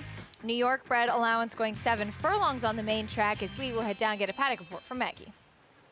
And Acacia, this is a race where it features 2 fillies that are lightly raced, and they both have one effort that would make them winners here. But will we see it again? Now, your favorite on the outside is number 7, Matoli's Girl, whom she has never been on a fast track. So maybe she moves way up, getting away from those wet track efforts. But you don't know. Maybe she's a horse that likes or prefers a wet track. Looking at her, I'd actually think the latter might be true because she's a horse that is a bit narrow, is very light behind. I wish there was more conditioning in her hind end, to be fair, and I just don't know if I love her as the favorite, to be honest. As the other horse that kind of has that same profile is number 3, Straka. As 2 back, she had a blowout win, breaking her maiden, and it was when they took the blinkers off, and it seemed to make a world of difference with her. And then the next time, she was in a stakes race with just much tougher company. Bernie and the Rose was on a tear during that time, and at the end of the day, she's just a very nice New York bred filly. I like what I'm seeing from Straka yet again. She's a big, very elegant filly, and now she gets to run with Lasix, and she's going to be forward in here, which is a good thing for her, and I'm going to take a shot with her. Though, when you look at figures and, looking at buyers, looking at sheets, the horse that's kind of consistently the fastest, though, is number 6, Catchphrase, who is the confirmed speed in here. And Acacia, I have to say, I've never seen her look this good as she makes her 3rd start for Rudy Rodriguez. Gotten comfortable in the barn now, Maggie. Thank you. We'll see what Catchphrase can do as she is quick early on, meeting the rest of the field, though. Pick 4 kicking off here in New York. We will start things off with the number 1, Amy's Light, getting back to the main track. Yeah, I think the turf race kind of dirties her form up a little bit, but her 2 previous starts on dirt were very good. She's 7-2 on the board right now. There is the 2 Valentine Gift stepping up. Making the 2nd start out of the Tom Morley barn, get Hall of Famer Johnny Velasquez should be lurking from off the pace. One of those lightly raced fillies Maggie talked about, Straka. Yeah, and Dave Duggan does such good work, and I like the high marks that Maggie gave this filly from her appearance. Big price on the 4, Kara's Dreamweaver, coming back in 17 days. Yeah, but she's getting back to dirt, and I just feel like her dirt races have been better than her turf races. Despite the fact that she does have some turf pedigree. There's the 5, Like a Rolling Stone. Yeah, Antonia Arriaga, she's going to have to find a race we haven't seen in the last couple. Catchphrase, Speedy, Daughter of Boldoro. Yeah, I thought she was a little bit interesting. Speed from the outside, and you get Joel Rosario for Rudy. And the favorite, Matoli's Girl. Yeah, it's interesting. First time she's ever getting on a fast track. Maggie talked about it, and she's well placed. She has natural speed, but that post gives her so many options. And you have 3/8 of a mile to the far turn, so Kendrick has a chance to, find his way towards the inside and get in a good stalking spot. So that's the field. Just quickly to note, at Monmouth, there is still an inquiry for race 5. It's between the 3rd and 4th place finishers. So at Monmouth, race 5, unofficial order of finish, 9-2-4-1. The inquiry involving the 4 and the 1. So 3rd and 4th place finishers over at Monmouth. Inquiry sign still up, not official race 5. Monmouth Park. Back to Belmont at the Big A. There's the 5, Like a Rolling Stone, a horse that we'll take a look at the start. This is 3 back when she finished 3rd in that allowance, and she is the number 6 this day, back on May 15th. When she comes in, does get jostled there a bit at the beginning of this race, ends up closing to finish third in that pretty salty group. Yeah, and that was on a sealed racetrack, right, where they kind of run over the top of the ground more. But listen, she finished with interest that day. She's by Bustin' Stones, who has been such a mainstay in the state of New York, probably the best bargain stallion in North America. Every horse he throws runs. They find their level, whether it's at Finger Lakes or here, but they run. And she finished with interest this day with Flavien Prat. You get Romero Mirage, who I think's been riding in such good form. He doesn't ride the livest horses all the time, but he gives his horses opportunities. He gives them chances to win. 9-1, a nice price on this one right now, as we'll see if she can get back on track. For more on horses warming up, let's go back to Maggie trackside. As we will take a look here at number 1, Amy's Light, who I think does get into the condition where she fits best here. Maybe in a claiming race, but then again, this isn't the toughest New York bred other than. But I think sprinting on the dirt is what she's ultimately most well suited for. But she's had such a heavy workload as of late. She almost just kind of looks today a little tired. Not that she's a horse that is bursting with energy prior to her starts, but just a little bit on the tired side. She's running consistently, not too much, but just thought that with a fresher horse, she might be in a better position to take this field down. But no doubt about it, getting back to sprinting on the dirt is what she wants to do. Acacia, I'm going to stick with Straka in here, but I really do feel as though that catchphrase could be fairly dangerous in this spot. Maybe with the way the track is playing. Maggie, thank you. Catchphrase, maybe the one to catch. But Richie, you're going to take a shot with the number 1, Amy's Light. Can I change my mind? Listen, I have so much respect for Maggie's eye and her opinion. And, this filly has been running, hard and consistent. And listen, that's who I picked. I just thought that there could be a little bit opportunity here because that last race will throw people off the scent just a touch, right? The turf race or her dirt race has been good, and she goes back to Christopher Elliott, who's starting to win races in bunches, right? He had a 3-win day last weekend and won a stake, a couple wins already today, so that's where I landed. 4-1 right now on the inside runner. Maggie going to the 3, Straka, who's 6-1. This is a horse who, at the end of her 2-year-old season, broke her maiden impressively, then came back this year and was kind of right into the wolves, so to speak, in the Eastview, running against Birdie and the Rose, who was streaking. Yeah, I mean, a filly that's just been in raging form for Dominic Citino there. But, Straka, a little bit more appropriate step, right, from that maiden allowance win into an allowance race. Dave Duggan does such good work. I'm such a big fan of him and his wife Lara's. They're just true horse people. You see the results over there at Monmouth, no change in the order of finish. So 9-2, 4-1, race 5, Monmouth Park. Back here in New York, the number 7 continues to be the favorite, Matoli's Girl. This was a horse who she had not shown really much of anything, but did show some early speed first time out, broke her maiden the next race on a wet track. She came back off of a big layoff, and I was in the paddock that day. Just thought that she really needed that race to strengthen up. This is actually her first time getting on a fast track. Yeah, which is interesting, right? She attracted the rain. And it's so funny when you see horses that consistently hit that. Now, if she moves up on a fast track, then I think it warrants the favoritism. If she stays the same on a fast track, I prefer others. I don't think that she deserves to be the favorite, although she's well posted. As far as the 4, Kara's Dreamweaver coming back off a relatively quick turnaround, but despite having some turf pedigree, she has not run as well on the grass. Looking back at this April 26th race where she finishes 2nd on the dirt, showing speed, which was a rare running style for her.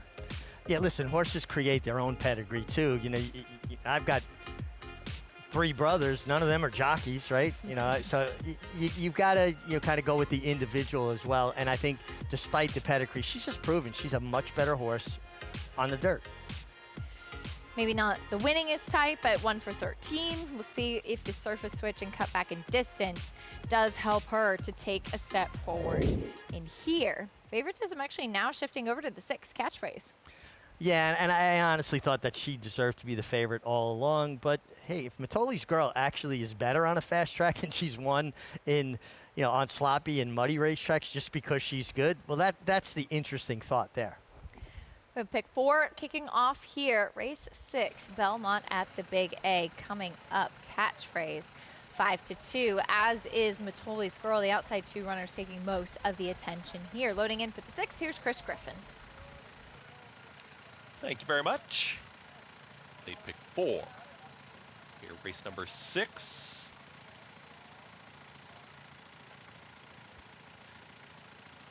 Waiting on Like a Rolling Stone.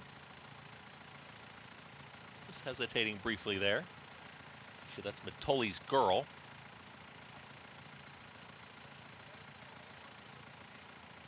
Wanted to load Mitoli's Girl first. Far outside drop. That's Like a Rolling Stone, and Catchphrase still waiting behind the gate. And Mitoli's Girl is a little reluctant here. Backs away. Now she goes in. 2 out. Like a Rolling Stone, Romero Mirage.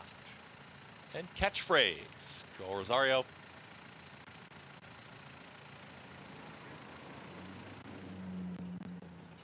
Goes in, all set. And they're off. Kara's Dreamweaver is asked for speed in between horses. Catchphrases right there in the early mix too. Mitoli's Girl is out wider. That's the top trio. Just behind them is Like a Rolling Stone, who's in 4th, and Straka. Luis Rivera Jr. is trying to split rivals there with At the Rail Amy's Light. That's in the 2nd grouping, and the early trailer, Valentine Gift. 8 off the lead. The leader is Catchphrase. The speedy Catchphrase and Joel Rosario in command, 22-4 for the opening quarter mile. Here's Kara's Dreamweaver. Is following that route, is now taken seconds to the inside here of Mitoli's Girl in 3rd. Less than a half mile to go. Straka in pursuit is underway from 4th. Just moving easily right now. Straka is just easing right in behind that top trio. They're approaching a quarter mile left to go. Amy's Light is making hard work of it. Second to last is Like a Rolling Stone. The trailer, Valentine Gift. The leader is Catchphrase. Mitoli's Girl. Kara's Dreamweaver's trying to hang in there towards the inside. Straka was traveling comfortably, moves to the outside, is chasing the leader, Catchphrase. Catchphrase is still there. Mitoli's Girl. Straka down the center of the racetrack, 46-1 was that half mile time. Catchphrase won't relent yet, and Mitoli's Girl in full pursuit to the outside. A neck between these two rivals as Mitoli's Girl is trying to push by. Now Mitoli's Girl has asserted taking the lead. Catchphrase back to 2nd. Mitoli's Girl gets the victory. Mitoli's Girl, then Catchphrase, Straka, photo, Valentine Gift with Kara's Dreamweaver. 1 minute, 24 seconds flat. Mitoli's Girl with the win, able to run down pace-setting Catchphrase. Turns out fast track, no problem at all. No problem at all. The public had it right. These are your 2 favorites in inverted order, running 1-2 around the racetrack, and I think it really lends credence to how much you want to be forward on a day like this. Just, we saw horses come from off the pace when there was a crazy pace, but with a, moderate to honest pace, it's tough for horses to make up ground on this track, and Mitoli's Girl was in the right spot. Catchphrase came up 2nd best. Nice effort from Straka. She was a little bit further back. Didn't look like she got out of the gate the cleanest, but she ran extremely well. Very logical result. 7-6-3 in race number 6, the number 7, Mitoli's Girl, onto a fast track. 2nd off that big layoff for Michelle Giangulio. Kendra Carmouche in the saddle, and she's a horse that still very lightly raced, and like I said, just the first time on a fast track, but I think her positioning made her dangerous in here, but obviously a horse that it's encouraging to see consistently back on the track now. Yeah, absolutely, and Kendra Carmouche is just riding in career form. He's riding so well. His confidence level is so high, and you could see it. He's just putting horses in the right spots, and they're responding. It's a great time of year to kind of hold that hot hand as we're getting ready to head north to Saratoga. Absolutely. Winning at the right time. Well, We learned just a few moments ago of some incredibly sad news in the racing industry that the legend, the coach, legendary trainer Wayne Lukas has passed away at his home in Louisville at the age of 89. A statement from his family was posted which says, "It is with heavy hearts that we announce the passing of legendary Hall of Fame trainer Wayne Lukas. Wayne dedicated his life to thoroughbred racing, not only through his unmatched success on the track, but through his impact on the people within it. He shaped generations of horsemen and horsewomen and helped grow the sport with his passion, vision, and leadership. Whether he was touting a promising 2-year-old or quietly offering advice before a big race, Wayne brought heart, grace, and grit to every part of the game." Our deepest condolences to his wife, Lori, his entire family, and truly, Richie, somebody that really made an indelible mark on the game of horse racing. Absolutely. He revolutionized the way trainers trained, the way they ran their outfits, having multiple divisions. His professionalism and his attention to detail were second to none. I'm so thankful that I got to spend so much time with him over this past winter at Aqueduct Park, sitting in his tack room, talking horses, talking life, you know, both of us, he being a great-grandfather, me being a grandfather, meeting Brady, his grandson, and his great-grandchildren with him at the races one day. I really feel blessed that I had that opportunity over this winter to spend that much time with him. He's somebody I rode for over the years, I had success with, always got on with him well, but it took it to another level where I felt like we truly became friends. And you know, gleaning that wisdom that he had about horses was truly special for me. He had some really incredible moments just last year, winning the Preakness Stakes with Seize the Gray, the Kentucky Oaks a couple of years ago with Secret Oath, in his 80s doing that, and not only winning and having the success, but giving a lot of opportunities to young riders, which was something really special that he often did. Which is something that changed over the years, because years ago, you know, Wayne, you could win a Grade 1 on a horse and you weren't guaranteed to ride him back, and he had his kind of go-to guys, and as he got older, he certainly softened some, and I think he took great pleasure in giving young people an opportunity and giving them that launching pad, if you will. I sure wish he was doing that when I was young. But that being said, a true legend, but not just because of his longevity, the way he went about things and his true hands-on horsemanship. I watched him work a horse one day behind the gate, got off his pony, and took the horse in his hands and made the horse move his feet back and forth and was employing a lot of natural horsemanship and got the horse to go in the gate. He was a cut above, you know, what people even realize from his horsemanship. Truly a legend in the sport of horse racing. Our deepest condolences to his family. Wayne, who officially retired, stepped away just a few days ago, passed away at the age of 89.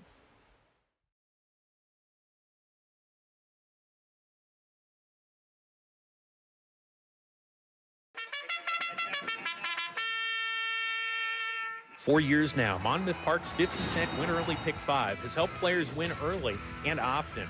This year, we're adding more. Monmouth Park's new Middle Pick 5 boasts a player-friendly 15% takeout and more opportunity to score. Start your day winning early. Continue to winning more. Play Monmouth Park's Win Early and Middle Pick 5s. First post 12:50 weekends, 2 p.m. Fridays.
Welcome back to America's Day at the Races. Glad to have you with us as we do see Matoli's Girl head into the winner's circle, getting the victory, second off the layoff in race 6 for Michelle Gianggiulio. And always in good position under Kendrick Carmouche, kept the runner-up catchphrase within his sights, and basically it came into a 1-2 speed number around the racetrack, which has been fairly consistent unless there's a cutthroat speed duel going on, which we did see one earlier in the day. A rare occurrence here in New York. Matoli's Girl with the win, though. Kendrick Carmouche in the saddle. She gets the job done. The second win of her career and second off the layoff. $7.80 winner in race 6, 7-6-3. Here, Belmont at the Big A. Taking a look at the field for race 7, we are going to be signing off around 3:30, so you can watch race 7, Belmont at the Big A, and the remainder of the card over on Naira Bets. This one, a field sprinting on the main track for $20,000. Coming up next, take a quick timeout. When we come back, we still have another race to bring you over at Monmouth, and we do have plenty to look forward to up at Saratoga. The chaos will begin. We'll be back at the spa. More on the July 4th weekend after this.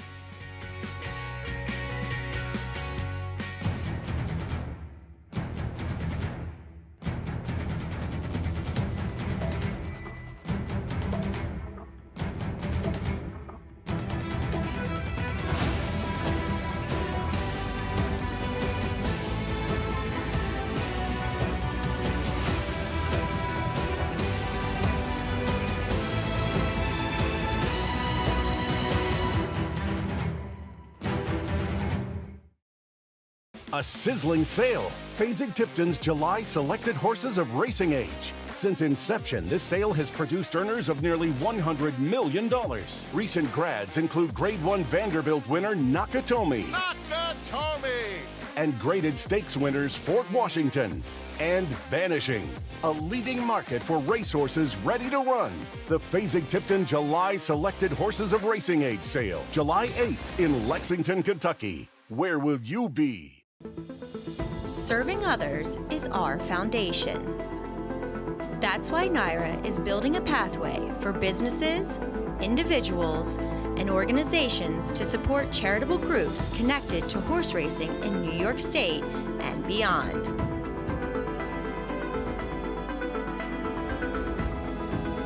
The Naira Foundation, supporting our community. Racetrack Television Network brings you every race, from every track, on every screen, every day. With monthly packages starting as low as $5, RTN gives you great value and access to more live HD streaming and race replays than anyone. Visit RTN.tv today to sign up and watch on almost any device, including Roku and Amazon Fire. RTN has packages that start at $5 per month.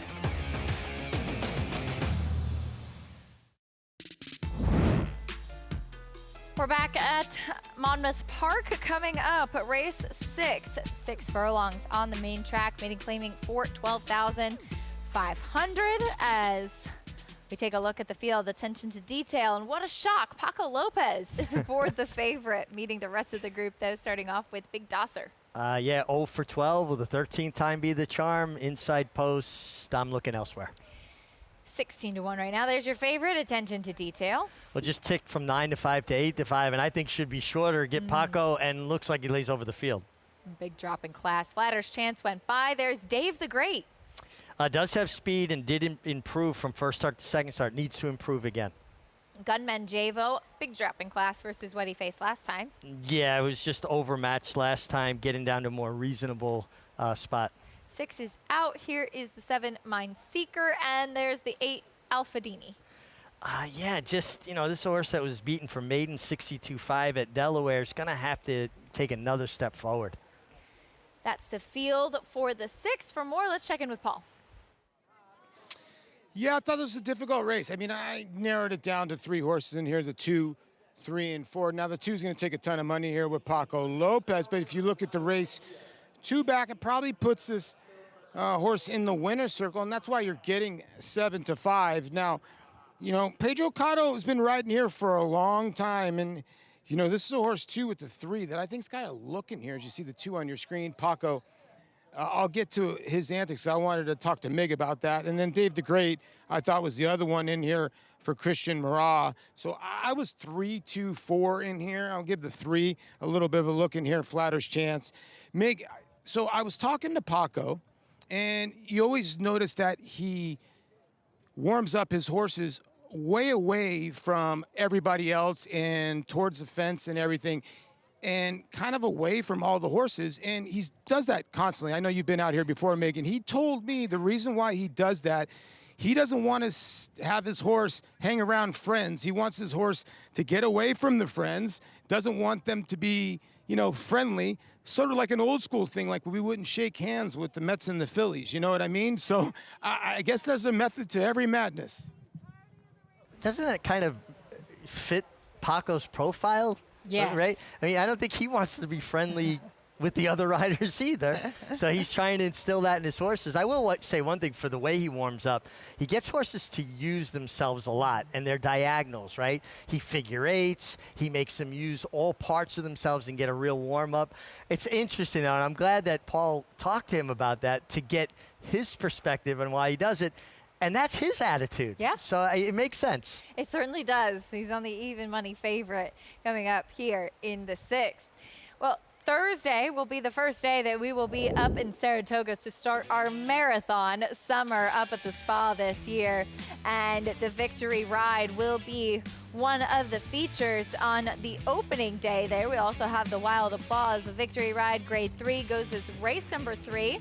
And we'll take a look at Indy Bay and Beauty Reigns coming out of finishing 1-3 in the Jersey Girl. Richie, I was in the paddock for this race, and I was a little concerned with Indy Bay coming out of 2 hard-fought efforts at Oaklawn, one of which was significantly faster than the other. She could not have looked better coming into Saratoga, though, and she won me over, and she put that out there on the track. You know, it's such an interesting point because when horses have to go deep into themselves to fend off rivals like this, fight as hard as they can, you wonder how it's going to affect them. There are a certain small percentage of horses that actually get better because of it. They thrive on hard racing. And she just might be one of those throwback kind of horses that those hard races kind of propel her forward. It's a little counterintuitive. You know, people are so careful now. They don't run horses back too quickly. She seems to relish it. Yeah, she's a fighter, that's for sure. We'll also get a chance to see the 1-3 finishers out of the Miss Preakness over at Pimlico Preakness weekend. The race won by Echo Sound for Rusty Arnold. 3rd place finisher Hollygrove for Whit Beckman, a horse that has been on dirt and synthetic, but clearly handles both surfaces. Yeah, she does, and she showed really good speed. When you go a sub-23 quarter at Pimlico, you're flying because it's a very, very short run-up. They basically starting right on top of the pole. A lot of other racetracks, you have more of a run-up to the actual start of the timing. So Holly Grove ran well there, but Echo Sound, it's always great to see Rusty Arnold shipping into New York, closing in on 2,000 career wins. Pretty impressive, and Echo Sound, who's done very little wrong in her career. Horses loading in for race 6. Monmouth Park, though, maiden claiming coming up. Let's send it up to Matt Dinnerman.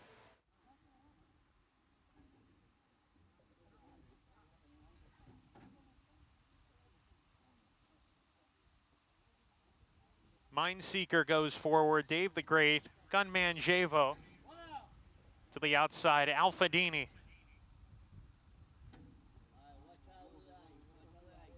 Waiting for Alfadini. Jadiel Zambrana. Go again. We're ready to go. And Laroff from the middle of the field. Dave the Great sent out for speed. He's got the lead clearly. Mineseeker will track from the outside second. Gap of 3 to attention to detail. The favorite racing in 3rd. Flatter's Chance is joining him. Gunman Javo in that mix as well. Length back to Big Dosser in a tightly clumped up field. And now Gunman Javo is back to last as they head down the back stretch. It's Dave the Great, Love Me a Karen. These two are together as they approach the forward turn run. They're a length and a half clear of a line of 3. Attention to detail, the favorite has retreated to 5th while under some pressure rounding the forward turn run. Mineseeker's trying to run on here. Flatter's Chance 3 lengths behind. He's come under a hard ride. Alfadini is circling the field now. Alfadini making a nice move on the far outside. Coming to the top of the stretch. Mineseeker has taken over. Dave the Great is gone, dropping right out of it. Love Me a Karen is struggling. Far outside, Alfadini trying to catch the top runner. Mineseeker, who has 3/16 to go. He's got a 2-length lead. Alfadini chasing hard. These two well clear of the rest. Attention to detail into 3rd. Not going to get it done. 16th to go. Mineseeker trying to find more, but Alfadini's leveling off nicely. Alfadini, he's hanging here, Alfadini, and Mineseeker won it. It looked like Alfadini was going to run by, and he just stopped right when he was up to the nose of Mineseeker. Mineseeker won it over Alfadini. Alfadini not able to get by, but it's Mineseeker who took the lead and was able to hold on. And the 13th time was the charm for Mineseeker, who worked out a good trip under Fernando Yara. I'll be curious to see if the stewards might not look at that stretch run, because it did appear to me on the pan Mineseeker came out fairly significantly into Alfadini, the runner-up. So maybe a little bit to keep an eye on there in the stretch. Race 6, Monmouth Park. We're stepping aside. You can check out Naira Bets for full results and to keep tabs on what's taking place over there. But thanks for joining us as always. And next time we see everybody, we'll be in Saratoga on Thursday. See you northbound. Yeah. That's it. Looking forward to it. What is it? Drive 100 miles north and go back 100 years? Something like that. 200 miles. Yeah, it's 200 at least miles. 200. I should know that. I do it every week. Thanks for joining us. We had some fun races today in the Spencer Farm 2-year-old race of the day. The only one with experience, Nacho Problem, got the win. 1-2 finish for Amelia Green. And Contrary Thinking in race 3 wired the field pretty comfortably. Nice performance for Chad Brown. We'll see you back on Thursday. Our next show, 1 p.m. Thursday afternoon from Saratoga. Good night, everyone.